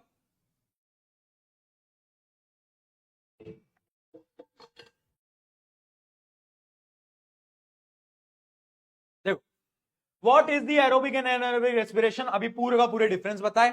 Aerobic respiration oxygen, non oxygen, ठीक है। यहां पर प्रोडक्ट हमेशा क्या बनते हैं? पानी, कार्बन डाइऑक्साइड, एनर्जी। यहां पर प्रोडक्ट में क्या बनेगा? इथेनॉल भी बन सकता है, लैक्टिक एसिड भी बन सकती है, ठीक है। इसके अंदर एनर्जी ज्यादा बनती है, इसके अंदर एनर्जी कम बनती है। आ गया समझ में? चलो बहुत बढ़िया। ये टेबल आपको याद रहनी चाहिए, फिर बोल रहा हूं, ये टेबल हमेशा याद रखना है, बहुत इंपॉर्टेंट होता है। अच्छा, ये जो एनाएरोबिक रेस्पिरेशन है, जिसमें जीरो ऑक्सीजन है, वो कहां होता है? वो होता है यीस्ट के अंदर। कहां पर? यीस्ट के अंदर, ठीक है। चलो, in the process of respiration state the function of alveoli. Alveoli का बेटा फंक्शन क्या होता है? मैं आपको बता देता हूं, दो फंक्शन। पहला क्या है? पहला है they increase the surface area, क्या करते हैं, सरफेस एरिया को इंक्रीज करते हैं for the exchange of gas, पहला। दूसरा, मैंने आपको बताया था एल्वोलाई की जो वॉल होती है ना वो बहुत थिन होती है, जिससे गैस एक्सचेंज बहुत इजी होता है। डन डन, बहुत बढ़िया। अगला, rate of breathing in aquatic is much faster, बता चुका हूं, क्यों, क्योंकि वाटर के अंदर जो ऑक्सीजन है वो लिमिटेड है, तो ज्यादा अंदर लेना पड़ेगा। What are the raw material required for photosynthesis, photosynthesis के रॉ मटेरियल क्या है, कार्बन डाइऑक्साइड और पानी H2O और सनलाइट, क्लोरोफिल, बहुत बढ़िया, ये याद रखना। पता है फोटोसिंथेसिस को ना अपन भूल जाते हैं, बट मैं फिर बोल रहा हूं फोटोसिंथेसिस बहुत बार पेपर के अंदर देखने को मिला। चलो आगे बढ़ते हैं बेटा ट्रांसपोर्टेशन की तरफ फटाफट से। अब पढ़ते हैं ट्रांसपोर्टेशन। पहला हमने पढ़ा न्यूट्रिशन, फिर अपन ने पढ़ा क्या, रेस्पिरेशन, अब अपन पढ़ेंगे ट्रांसपोर्टेशन। ट्रांसपोर्टेशन क्या होता है बेटा, बेसिकली हमें मूवमेंट करना है किसका, वाटर का, मिनरल्स का, हर एक जगह पे है ना, फूड का, वो प्रोसेस होगा ट्रांसपोर्टेशन। अब ट्रांसपोर्टेशन ह्यूमन बॉडी के अंदर तीन चीजों से होता है, पहला है ब्लड, एक है ब्लड वेसल और एक है हार्ट। अब देखो भाई, उन सब आशिक लोगों के लिए जो कि मैसेज डालते रहते हैं रात भर बैठ के कि तुमने तो मेरा दिल तोड़ दिया था, तो भाई जो भी तुम्हें ऐसा मैसेज करे बेटा, तो तुम्हें उसको रिप्लाई करना है कि दिल का काम तो पंपिंग है, दिल तो बेचारा खुशी खुशी ब्लड को पंप कर रहा है, उसको फालतू में बदनाम करते हो तुम। और अगर सच्ची में बेटा किसी दिन दिल टूट गया ना, तो उस दिन तुम भी टूट जाओ मतलब दिल रुक गया तो भैया फिर तो कुछ है ही नहीं ना, फिर तो कुछ है ही नहीं। तो याद रखना बेटा, है ना, दिल नहीं टूटता, दिल नहीं टूटता बिल्कुल भी। दिल का काम सिर्फ एक है, पंपिंग, उसको बदनाम ना करें। मैं दिल की तरफ से एक केस लड़ना चाहता हूं कि दिल को बदनाम किया जाता है, दिल का काम होता है पंपिंग बेटा।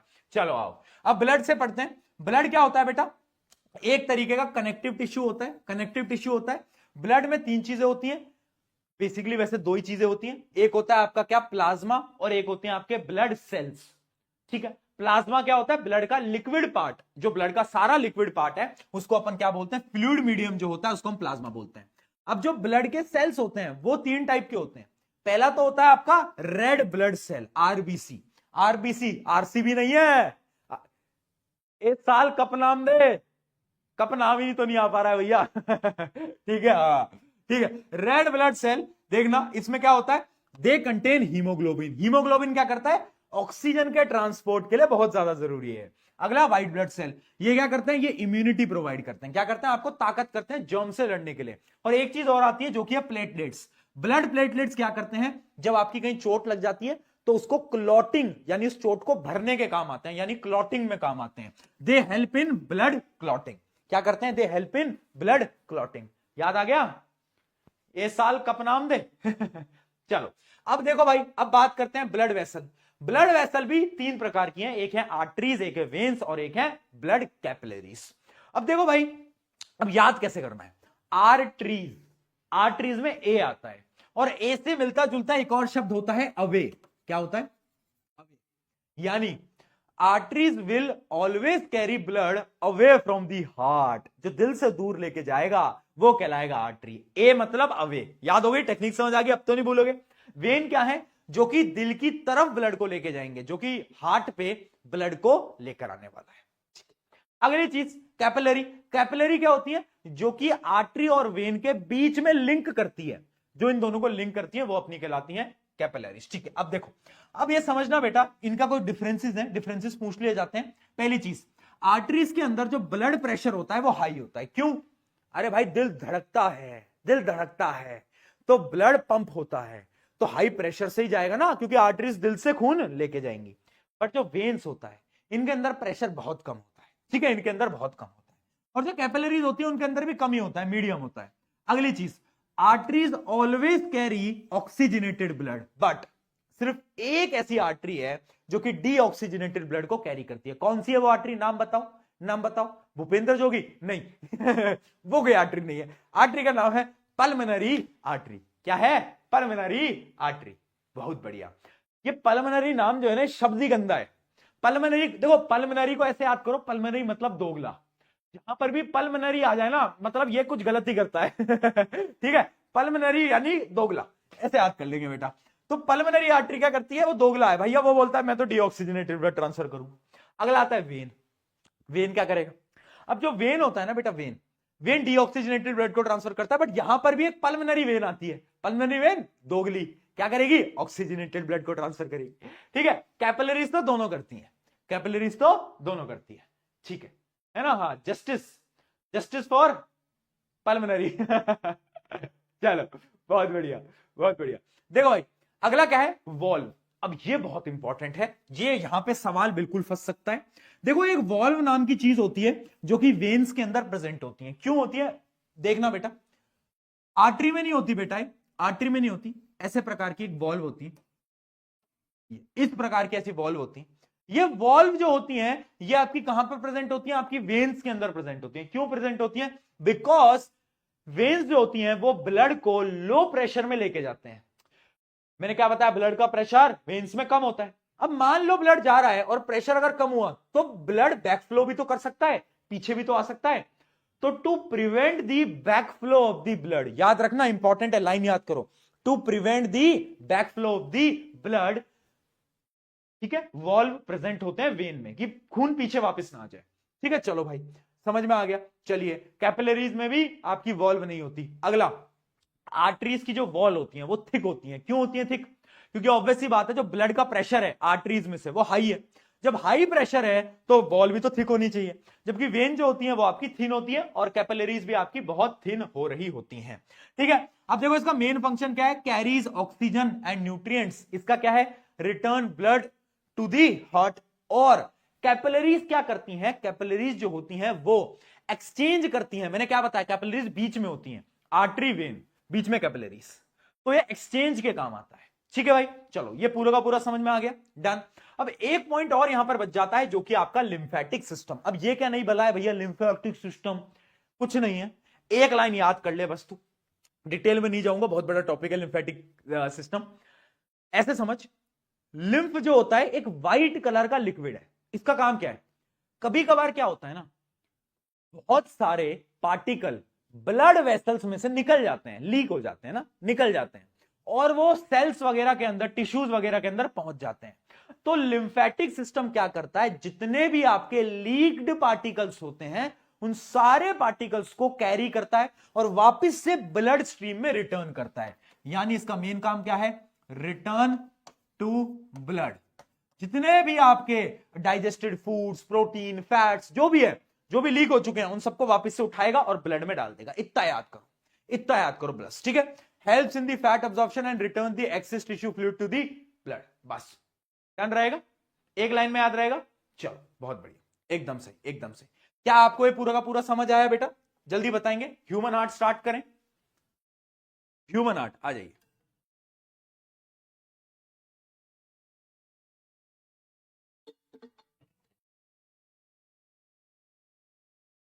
चलो, अरे लिम्फ, अरे हाँ जी बेटा, लिम्फ का जो कलर होता है वो व्हाइटिश येलो होता है, थोड़ा येलो होता है बट वो व्हाइट ही होता है, अगर मैं आपको बताऊं तो। ठीक है, इसलिए लिम्फ जो होता है वो, देखो ब्लड का कलर रेड है, लिम्फ भी एक प्रकार का फ्लूइड ही है, वो एक फ्लूइड है। जैसे ब्लड है ना एक फ्लूइड, वैसे लिम्फ भी एक फ्लूइड है, पर उसका कलर थोड़ा व्हाइटिश येलो होता है। ठीक है, चलो आ जाओ। अब देखना बेटा, अब अपन बात कर रहे हैं ह्यूमन हार्ट की। ह्यूमन हार्ट क्या होता है? अब ये मुझे पता है तुम्हें याद नहीं रहता, नहीं रहता ना बेटा, नहीं रहता ना, मैं याद करा दूं। देख, तुझे डायग्राम तो खुद से याद करना पड़ेगा, मैं तुझे नेमिंग सारी याद करा दूंगा।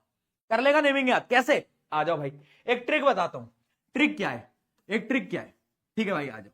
देखो, सबसे पहले ह्यूमन जो हार्ट होता है वो 4 चैम्बर के अंदर डिवाइडेड होता है। एक होता है आपका राइट साइड, एक होता है लेफ्ट साइड। ठीक है, लेफ्ट का जो ऊपर वाला पार्ट है इसको अपन बोलते हैं एट्रियम, लेफ्ट एट्रियम, ये है राइट एट्रियम। और ये क्या है आपका? बोलो, ये क्या है? राइट वेंट्रिकल, और ये क्या है? Left ventricle. अच्छा, एट्रियम और ऑरिकल ये दोनों सेम चीजें होती हैं, कंफ्यूज मत हुआ करो। एट्रियम ही ऑरिकल है, ऑरिकल ही एट्रियम है। ठीक है, हाँ। अब ये जो पूरा का पूरा ट्रांसमिशन है ना, ये मैं आपको याद करा देता हूं कहानी से। कहानी क्या है? पीवी सिंधु की कहानी। हाँ, देखो भाई, पीवी सिंधु जी है ना प्लेयर अपनी, हाँ, तो पीवी सिंधु जी ने एक मेडल जीता था देश के लिए। तो उन्होंने अपने घर वालों को फोन मिलाना था, वीडियो कॉल करनी थी। तो उन्होंने क्या बोला? उन्होंने अपने बोला आइयो, देखना बेटा, पीवी सिंधु जी ने बोला आइयो अपने मैनेजर से, उनके जो मैनेजर थे उनके जो मैनेजर थे उनसे बोला अयो मुझे अपने पेरेंट्स के साथ वीसी करवा दो, वीडियो कॉल करा दो। और उन्होंने किससे बोला? बोलो अपने मैनेजर से। मैनेजर को अपन क्या बोलते हैं? पर्सनल असिस्टेंट, पीए से बोला, पीए से। पीवी सिंधु ने बोला अयो मुझे वीसी करवा दो। किससे? बताओ किससे? है ना, किससे बोला उन्होंने? अब ये क्या है? बताओ ये क्या है? सोचो। ये पूरा का पूरा ह्यूमन हार्ट है। ये पूरा का पूरा ह्यूमन हार्ट है। कैसे? देखो बेटा, ये होता है आपका, देखो आपको ऐसे याद करना है कि सबसे पहले जो ब्लड आएगा आपका वो लंग से आता है लेफ्ट साइड में। लेफ्ट साइड में आता है ऑक्सीजनेटेड ब्लड। कौन लेकर आता है? भूलते हो ना कौन लेकर आता है? कहानी याद करो, पीवी सिंधु। पीवी यानी पल्मनरी वेन। तो पल्मनरी वेन जो है लेफ्ट साइड में लेकर आएगा, लेफ्ट से जाएगा नीचे, नीचे से जाएगा वापस से बॉडी के अंदर। अब बॉडी में कौन लेके जाएगा?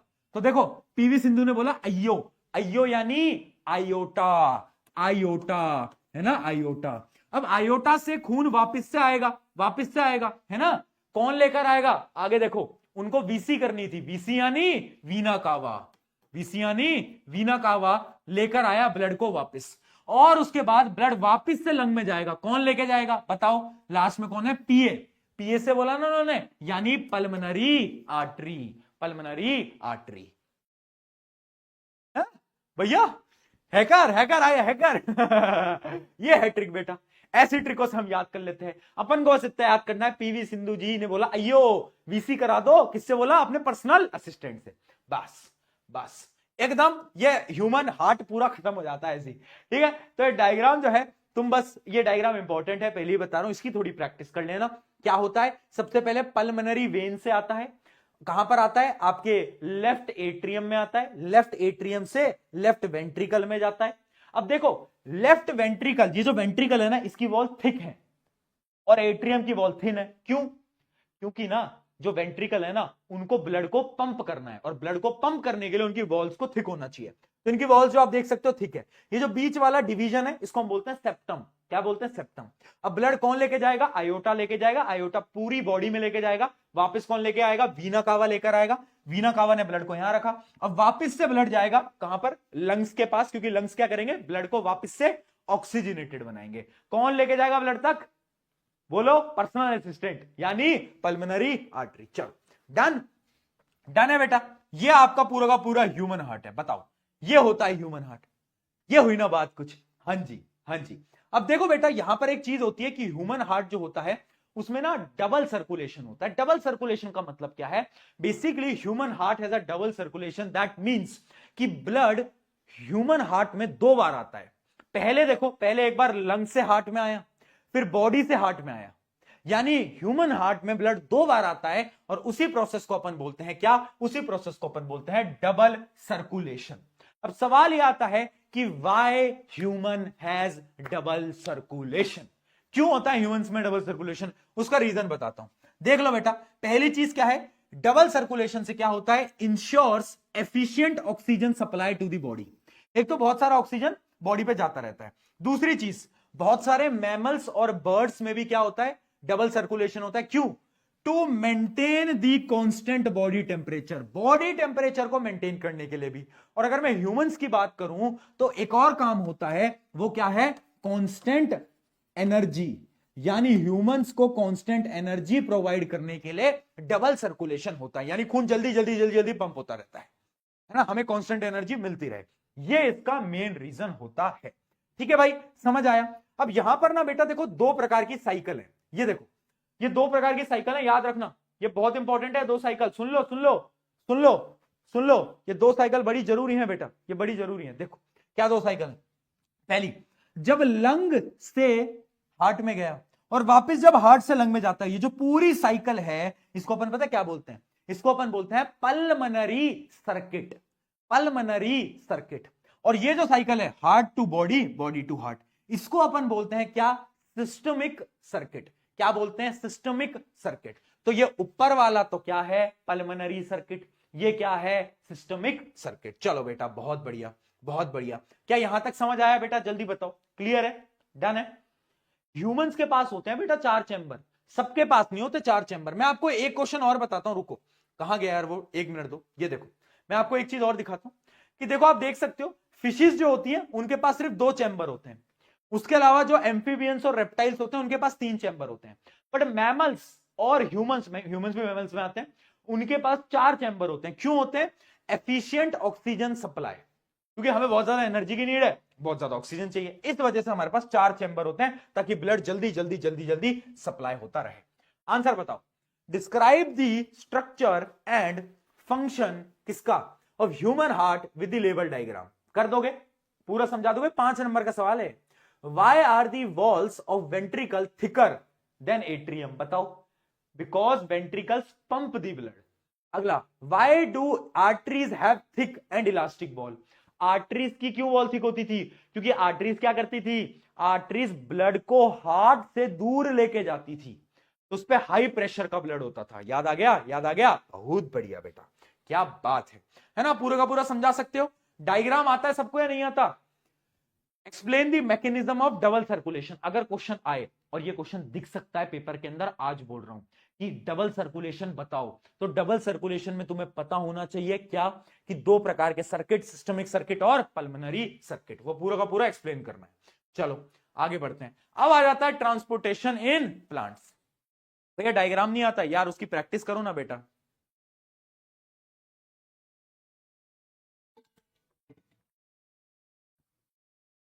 उसकी प्रैक्टिस करो, उसकी प्रैक्टिस करो, ठीक है? भैया आपके पास कितने प्ले बटन्स हैं? कितने होंगे? गैस करो, चलो गैस करो, गैस करो कितने होंगे, फटाफट से बताओ, सोचो। चैट लैग हो गई भैया, इतने सारे लोग आ जाते हैं, चैट लैग हो जाती है। 4, 3, 5, 100 100 नहीं है भाई, पागल हो गया? 100 नहीं है। हाँ, 1, 2, 6, 7। देख इधर इधर जितने देखो, ये नरेंद्र मोदी जी कह रहे हैं 7 करोड़ बस अभी रुको, मैं एक बार मंगवाता हूं कि अभी यहाँ जो घर पे हैं उतने प्ले बटन, सारे नहीं है घर पे, बट जितने प्ले बटन है मैं वो तुम्हें लाकर दिखवाता हूँ, ठीक है? मैं एक बार मैं बोल देता हूं कि प्ले बटन जरा लेकर आए, ठीक है? ठीक है भाई, अभी आपको दिखाएंगे थोड़ी देर में। आ जाओ भाई, करें आगे बढ़े। चलो अब हम बात करते हैं ट्रांसपोर्टेशन इन प्लांट्स के बारे में। ट्रांसपोर्टेशन इन प्लांट्स में ट्रांसपोर्टेशन कैसे होता है? यहां पर 2 भाई थे, दोनों तबाही थे। एक भाई घर में पानी लाता था, एक भाई घर में खाना लाता था। पहले भाई का नाम था जाइलम, जो कि वाटर ट्रांसपोर्ट करता था। एक भाई था फ्लोएम, जो कि फूड ट्रांसपोर्ट करता था। ठीक है भाई, तो पहले तो जाइलम और फ्लोएम में तुम्हें डिफरेंस याद होना चाहिए, बहुत इंपॉर्टेंट है, बहुत ज्यादा, बहुत ज्यादा। देखो, पहला है xylem conduct water and mineral, और ये क्या करता है? ये लीव से हर एक पार्ट में फूड को ट्रांसपोर्ट करता है। अगला, जाइलम का जो ट्रांसपोर्ट है बेटा वो यूनी डायरेक्शनल होता है, यानी वो एक ही डायरेक्शन में होता है, रूट से ऊपर तक। बट जो फ्लोएम है ना, फूड ट्रांसपोर्ट हर एक डायरेक्शन में होता है, तो ये बाई डायरेक्शनल होता है। अगला, composed mainly of dead elements, यानी जाइलम के जो सेल होते हैं ना, आपने 9th क्लास में पढ़ा था, जाइलम के जो सेल होते हैं, मुझे पता है तुम्हें भी याद नहीं है, बता रहा हूं, वो डेड सेल के बने होते हैं। और जो फ्लोएम होते हैं उनके सेल मेनली लिविंग सेल के बने होते हैं। अगला, ये 4 टाइप्स ऑफ सेल होते हैं, इनको याद करना चाहो तो कर सकते हो, बट ये 3 पॉइंट भी कर लोगे याद तो काम बन जाएगा। ये 3 पॉइंट भी याद कर लोगे तो बन जाएगा, इसको चाहे याद मत करो, है ना? इतनी सारी चीजें याद करके क्या ही फायदा। डन डन, हाँ जी, बहुत बढ़िया, आया समझ में? अब यहां पर देखना बेटा, एक बड़ी इंपॉर्टेंट चीज है, क्वेश्चन बार बार पूछा गया, बहुत बार पूछा गया है, explain the transportation in plants. तो सबसे पहले जाइलम कैसे ट्रांसपोर्ट करता है वो आप समझो। देखो, जाइलम जो होता है ना, वो करता है रूट सक्शन की मदद से। रूट सक्शन क्या होता है? जो रूट्स होती है ना, वो क्या करती हैं, जितना भी वाटर होता है उन वाटर को ऑस्मोसिस की प्रोसेस से खींचती हैं और उसको ऊपर तक लेके जाती हैं, और उसको अपन क्या बोलते हैं? उसको अपन बोलते हैं रूट सक्शन, ठीक है? थ्रू ऑस्मोसिस, ऑस्मोसिस की प्रोसेस की मदद से। अगली चीज, एक और प्रोसेस होता है जो कि होता है ट्रांसपिरेशन पुल। देखो होता क्या है, आपका लीव है, लीव से क्या हुआ? ट्रांसपिरेशन हुआ। ट्रांसपिरेशन यानी एक्सेस ऑफ वाटर चला गया, तो अब लीव पे आ गया है लो प्रेशर, और रूट के पास है हाई प्रेशर। पानी कहां से कहां मूव करता है? हाई प्रेशर से लो प्रेशर। तो पानी जो है वो ट्रांसपिरेशन के पुल की वजह से ऊपर की तरफ चला जाता है, और उसको हम बोलते हैं ट्रांसपिरेशन पुल। ठीक है बेटा? तो क्वेश्चन पूछा जा सकता है कि does water transport happens due to transpiration, उसका आंसर है यस, बिल्कुल होता है ट्रांसपिरेशन पुल की वजह से। चलो आगे बात करते हैं, अब फूड की बात करते हैं। अब फूड में एक प्रोसेस होता है ट्रांसलोकेशन। ट्रांसलोकेशन क्या होता है? कुछ नहीं होता, transport of food by phloem is called translocation. ये ट्रांसपोर्ट है ना फूड का, इसको अपन ट्रांसलोकेशन कहते हैं, बाकी कुछ भी नहीं है। ठीक है बेटा, उसको अपन क्या बोलते हैं? उसको अपन ट्रांसलोकेशन बोलते हैं, बाकी कुछ भी नहीं है। अगली चीज देखना, अब इसका जो प्रोसेस है ना ट्रांसलोकेशन का, वो आपको उतना डिटेल में समझने की जरूरत नहीं है। आप बस इतना समझो कि फूड कहां पर बनता है? लीफ में, और लीफ से जो फ्लोएम है वो हर एक पार्ट ऑफ द प्लांट में फूड को डिस्ट्रीब्यूट कर देता है। आप इतना याद करो, डिटेल में नहीं पूछा जाता। चलो मैं आपको एक क्वेश्चन दिखाता हूं, ये बार बार पूछा गया है। Explain the transportation of water and food in plants, how xylem and phloem function and differentiate between them. ये 3 या 5 नंबर के अंदर डायरेक्ट पूछे जाते हैं। तो डिफरेंस तो तुम्हें पता ही है, और कैसे कैसे ट्रांसपोर्टेशन होता है वो मैंने आपको बता ही दिया, जाइलम और फ्लोएम का। चलो बहुत बढ़िया, डन है बेटा, डन है। आगे बढ़े, आगे बढ़ा जाए। चलो अब बात करते हैं इस चैप्टर का ऑलमोस्ट आखिरी टॉपिक, जो कि है एक्सक्रीशन इन प्लांट्स। ठीक है, एक्सक्रीशन इन प्लांट कैसे होता है बेटा? प्लांट्स नहीं, ह्यूमंस पहले ह्यूमंस करते हैं फिर प्लांट्स करेंगे। ह्यूमंस के अंदर एक्सक्रीशन कैसे हो रहा है? कैसे हो रहा है भैया एक्सक्रीशन? देखो भैया, एक्सक्रीशन करने का तरीका क्या होता है, पहले मैं आपको बताता हूं कि एक ये पूरा का पूरा स्ट्रक्चर और ये डायग्राम, इसको भाई देख लेना, इस डायग्राम को बिल्कुल देख लेना, ध्यान से आंख खोलकर देख लेना। एक बार को तुम ह्यूमन हार्ट का डायग्राम भूल जाओ, बट तुम इस वाले डायग्राम को मत भूलना, क्योंकि देखो पेपर क्या होता है ना बेटा, बहुत सारे अलग अलग सेट होते हैं पेपर का, एक सेट नहीं बनता। तुम्हें लगता है ना कि 3 ही सेट के पेपर आ रहे हैं, नहीं, वो तुम्हारे एरिया में 3 सेट के पेपर आ रहे हैं। हर एक स्टेट के पेपर अलग अलग होते हैं, हल्के हल्के हल्के। ठीक है, बहुत सारे पेपर बनते हैं, आ रहे हो समझ में? एक पेपर नहीं बनता। तो ये कुछ कुछ सेट्स के अंदर दिखेगा 101%, सब में नहीं दिखेगा, बट कुछ में तो दिखना है, तय है।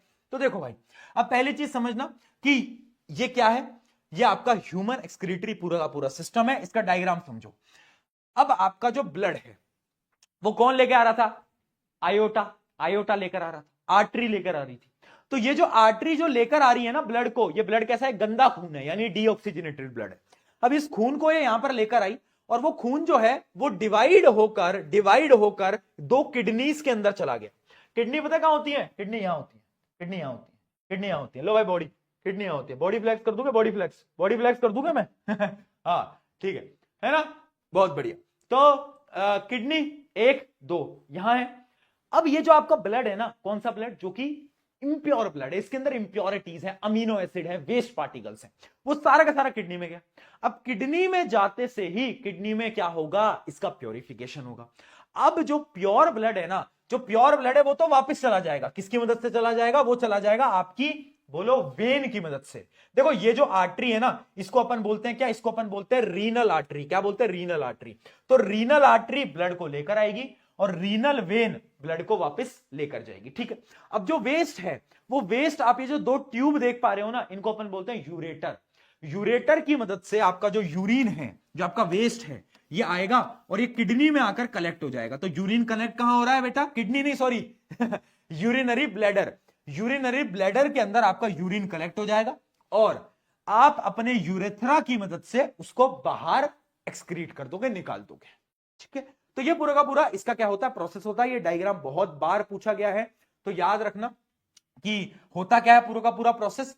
पहले खून आता है, कौन लेकर आता है? रीनल आर्टरी लेकर आती है किडनी में। किडनी में जो वेस्ट होता है वो यूरेटर, यूरिनरी ब्लैडर, यूरेथ्रा। ठीक है, done done done done done done done. अब सवाल यह आता है कि भैया किडनी में ऐसा क्या है? किडनी में ऐसा क्या है? What is in the kidney? Kidney में ऐसा क्या है? कुछ तो होगा किडनी में खास। किडनी में है सबसे खतरनाक। कौन है सबसे खतरनाक? नेफ्रॉन। नेफ्रॉन क्या चीज है? नेफ्रॉन, ध्यान रखना, structural and functional unit of the kidney is called nephron. Nephron एक ऐसी खतरनाक चीज है ना बेटा, बहुत ही खतरनाक।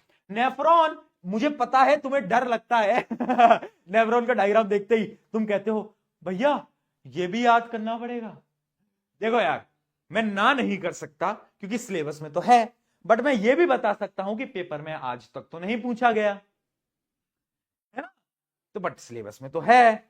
अब मर्जी तुम्हारी है, बट हाँ फंक्शनिंग तो याद करनी पड़ेगी, फंक्शनिंग तो पूछी जा चुकी है। अब देखना बेटा, मैं आपको भाई बड़ी सिंपल सी तरीके से बताता हूं नेफ्रॉन करता क्या है। नेफ्रॉन ना, आप बस, तुम्हें जीएसटी पता है? जीएसटी आजकल वो मीम चला था एक, जब पॉपकॉर्न पे जीएसटी लगा दी थी कि आजकल हर चीज पे जीएसटी लगाएंगे, 10% जीएसटी, 20% जीएसटी। तो अब देखो भाई, किडनी में नेफ्रॉन है, नेफ्रॉन तुम्हारे ब्लड को साफ कर रही है, तो ये भी तो तुमसे जीएसटी लेगा, ये भी तो तुमसे जीएसटी लेगा, है ना? हाँ, तो भाई ये भी तुमसे जीएसटी लेने वाला है। अब इसके जीएसटी क्या है? जी यानी ग्लोमेरुलर फिल्ट्रेशन, एस यानी सेलेक्टिव रीअब्जॉर्प्शन, और टी यानी ट्यूबुलर सेक्रीशन। तो याद रखना नेफ्रॉन में होता है जीएसटी। अब ये जीएसटी भैया कैसे याद करेंगे? देखो एक कहानी से याद करते हैं। ये खून आया, खून आया, सबसे पहले उसे मिलेगा बोमन कैप्सूल। बोमन कैप्सूल बोलेगा हाँ भाई कहां जाना है? ब्लड बोलेगा अंदर जाना है, वो मुझे साफ होना है। तो ठीक है भाई अंदर आ जा। अब अंदर क्या है? अंदर है आपका ग्लोमेरुलस, यहां पर होगा फिल्ट्रेशन, जितनी भी इंप्योरिटीज होंगी वो सारी की सारी खींच ली जाएंगी और ब्लड को रवाना कर दिया जाएगा। ब्लड को बोलेंगे ठीक है भाई जा। अब ब्लड जा रहा था, ब्लड रास्ते में जा रहा था, और ब्लड बोलेगा भैया मेरे साथ तो स्कैम हो गया है, मेरी जो अच्छी चीजें थी जैसे पानी, वाटर, ग्लूकोज, फैट्स, वो सब अब्सॉर्ब कर लिए। तो ब्लड ने बोला नहीं नहीं नहीं, गलत है गलत है गलत है। तो ब्लड तुम्हारा वापस से आता है घूम के और बोलता है जो मेरे अच्छी चीजें हैं, पानी वानी, वो मुझे वापस दो। तो अब यहां पर होता है सेकंड स्टेप, जिसको हम बोलते हैं सेलेक्टिव रीअब्सॉर्प्शन। ब्लड क्या करता है? अपनी सारी चीजों को जो कि अच्छी चीजें हैं जैसे फैट्स, ग्लोब मॉलिक्यूल्स, उसके अलावा वाटर, मिनरल, उन सबको वापस से अब्सॉर्ब करता है और उसके बाद ब्लड आपका इस लूप से होके चला जाता है। ठीक है, अब तीसरा प्रोसेस क्या है? जितना भी वेस्ट बचा है वो सारा वेस्ट आपका एक ट्यूब्यूल के अंदर सिक्रीट हो जाता है और उसी को अपन बोलते हैं ट्यूबुलर सेक्रीशन। तो याद रखना ग्लोमेरुलर फिल्ट्रेशन, सारा का सारा ब्लड में से चीजों को अब्सॉर्ब कर लेंगे, फिर सेलेक्टिव रीअब्सॉर्प्शन। क्या होगा इसके अंदर? जो चीजें इंपॉर्टेंट है ब्लड के लिए, ब्लड वो वापस लेगा। अगला है ट्यूबुलर सेक्रीशन, इसके अंदर क्या होगा? जितना भी वेस्ट है वो एक कलेक्टिंग डक्ट के अंदर जाकर स्टोर हो जाएगा। ठीक है, और फिर कलेक्टिंग डक्ट से यूरेटर, यूरिनरी ब्लैडर, यूरेथ्रा। ठीक है, याद रहेगा? बताओ जल्दी भाई, जल्दी बताओ। याद रहेगा? याद रहेगा? याद रहेगा? याद रहेगा? एमसीक्यू पूछा जाता है बार बार, एमसीक्यू पूछा जाता है 3 स्टेप्स बताओ किसके? आपके नेफ्रॉन के। तो याद रखना जीएसटी, बस जीएसटी, जीएसटी याद कर लोगे, काम वहीं पर ही खत्म आपका हो जाएगा। चलिए भाई यहां तक डन है। क्वेश्चन देखो, name the organ that forms excretory system. पानी पी लूं 1 मिनट।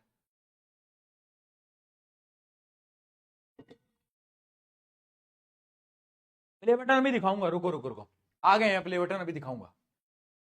इसका आंसर दो, इसका आंसर दो फटाफट से।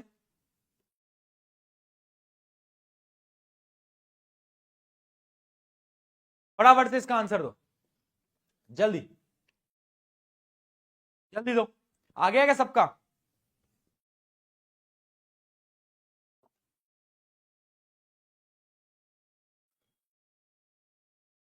चलो बहुत बढ़िया। Name the organ that forms excretory system. क्या है पूरा का पूरा? Human excretory system. किडनी है ना, वो आपको पूरा का पूरा बताना है। किडनी जो होता है वो होता है मेन। तो describe the brief how urine is produce. कैसे होता है यूरिन प्रोड्यूस? पूरा का पूरा आपको एक्सप्लेन करना है कि क्या होता है एक्सक्रीटरी सिस्टम के अंदर। सबसे पहले आपका जो ब्लड है वो कहां पर जाता है? किडनी के अंदर जाता है। किडनी के अंदर 3 स्टेप होते हैं, जीएसटी। जी, जब भी क्वेश्चन आए ना कि यूरिन कैसे बनता है, आपको जीएसटी लिख कर आना है। जीएसटी यानी ग्लोमेरुलर फिल्ट्रेशन, सेलेक्टिव रीअब्सॉर्प्शन और ट्यूबुलर सेक्रीशन। उस प्रोसेस के थ्रू आपका क्या बन रहा होता है? यूरिन बनता है। डन डन, चलो भाई बहुत बढ़िया। अगला देखते हैं। एक आ जाता है आपका कॉन्सेप्ट आर्टिफिशियल किडनी का। देखो आर्टिफिशियल किडनी क्या होता है? कुछ कुछ लोगों की किडनियां जो है वो खराब हो जाती हैं, तो फिर उनकी ब्लड को ना एक प्रोसेस होता है, उस प्रोसेस के थ्रू क्लीन किया जाता है। अगर किडनी खराब हो गई तो ब्लड कैसे साफ होगा? उस प्रोसेस को अपन बोलते हैं हीमोडायलिसिस। क्या बोलते हैं? हीमोडायलिसिस। इसमें क्या होता है? एक डायलिसिस की मशीन होती है, उसमें आपके ब्लड को डाला जाता है और ब्लड को क्लीन करते हैं और ब्लड को वापस से आपकी बॉडी के अंदर चढ़ाया जाता है। तो प्रोसेस बहुत ज्यादा खतरनाक होता है मतलब, और इसको अपन बोलते हैं आर्टिफिशियल किडनी, हेमोडायलिसिस। ठीक है, नेचुरल किडनी अलग है, ये है आर्टिफिशियल किडनी। अगर कोई तुमसे छोटे मोटे क्वेश्चन पूछ ले, ऐसे नहीं पूछा जाता हेमोडायलिसिस क्या होता है, तो तुम्हें पता होना चाहिए। ठीक है भाई, चलो अब बात करते हैं एक्सक्रीशन इन प्लांट्स की, कि प्लांट्स कैसे एक्सक्रीट करते हैं। How do plants excrete? तो भाई देखो प्लांट एक्सक्रीशन ना बड़ा सिंपल है, बड़ा सिंपल है। प्लांट कैसे करते हैं भैया एक्सक्रीट? तो देखो प्लांट पहली चीज ऑक्सीजन, फोटोसिंथेसिस में ऑक्सीजन निकाल रहे हैं, वो भी तो एक्सक्रीशन है, वो भी तो एक्सक्रीशन है। हाँ, तो वो उसका एक एक्सक्रीशन है। उसके अलावा बहुत सारी गैसेस रिलीज होती हैं, ठीक है, वो एक एक्सक्रीशन है। उसके अलावा ट्रांसपिरेशन से एक्सेस वाटर बाहर जाता है, वो भी एक एक्सक्रीशन है। उसके अलावा क्या करता है प्लांट ना, जो उसके वेस्ट पार्टिकल होते हैं ना, उनको वो अपनी लीव्स के अंदर स्टोर करता है और उस लीव को झड़ा देता है। आपने देखिए ना पत्तियां झड़ने लगती हैं, क्यों? उन पत्तियों के अंदर प्लांट का वेस्ट होता है और इस वजह से वो नीचे गिर जाती हैं, शेड हो जाती हैं। ठीक है, अगला क्या है? सेलुलर वैक्यूल्स, इस पॉइंट को छोड़ो। अगला देखो स्टोरेज इन लीव्स, जो कि मैंने आपको एक्सप्लेन करा। अगला है रेजिन एंड गम्स। बहुत सारे ये जो आप रबड़ वगैरह जो हम देखते हैं ना, जो प्लांट से बनता है, ये ना प्लांट का वेस्ट होता है। हाँ, ये प्लांट का वेस्ट होता है, रेजिन गम्स ये सब। ठीक है, उसके अलावा बहुत सारा वेस्ट है जो कि प्लांट जो है वो सॉइल के अंदर भी एक्सक्रीट करते हैं। तो यस, प्लांट्स भी एक्सक्रीशन करते हैं, बट उनका टाइप अलग होता है। क्वेश्चन पूछा गया है 3 नंबर के अंदर, प्लांट्स कैसे एक्सक्रीट करते हैं। आपको 3 पॉइंट, इनमें से जो 3 पॉइंट समझ आ जाए वो आपको लिखना था।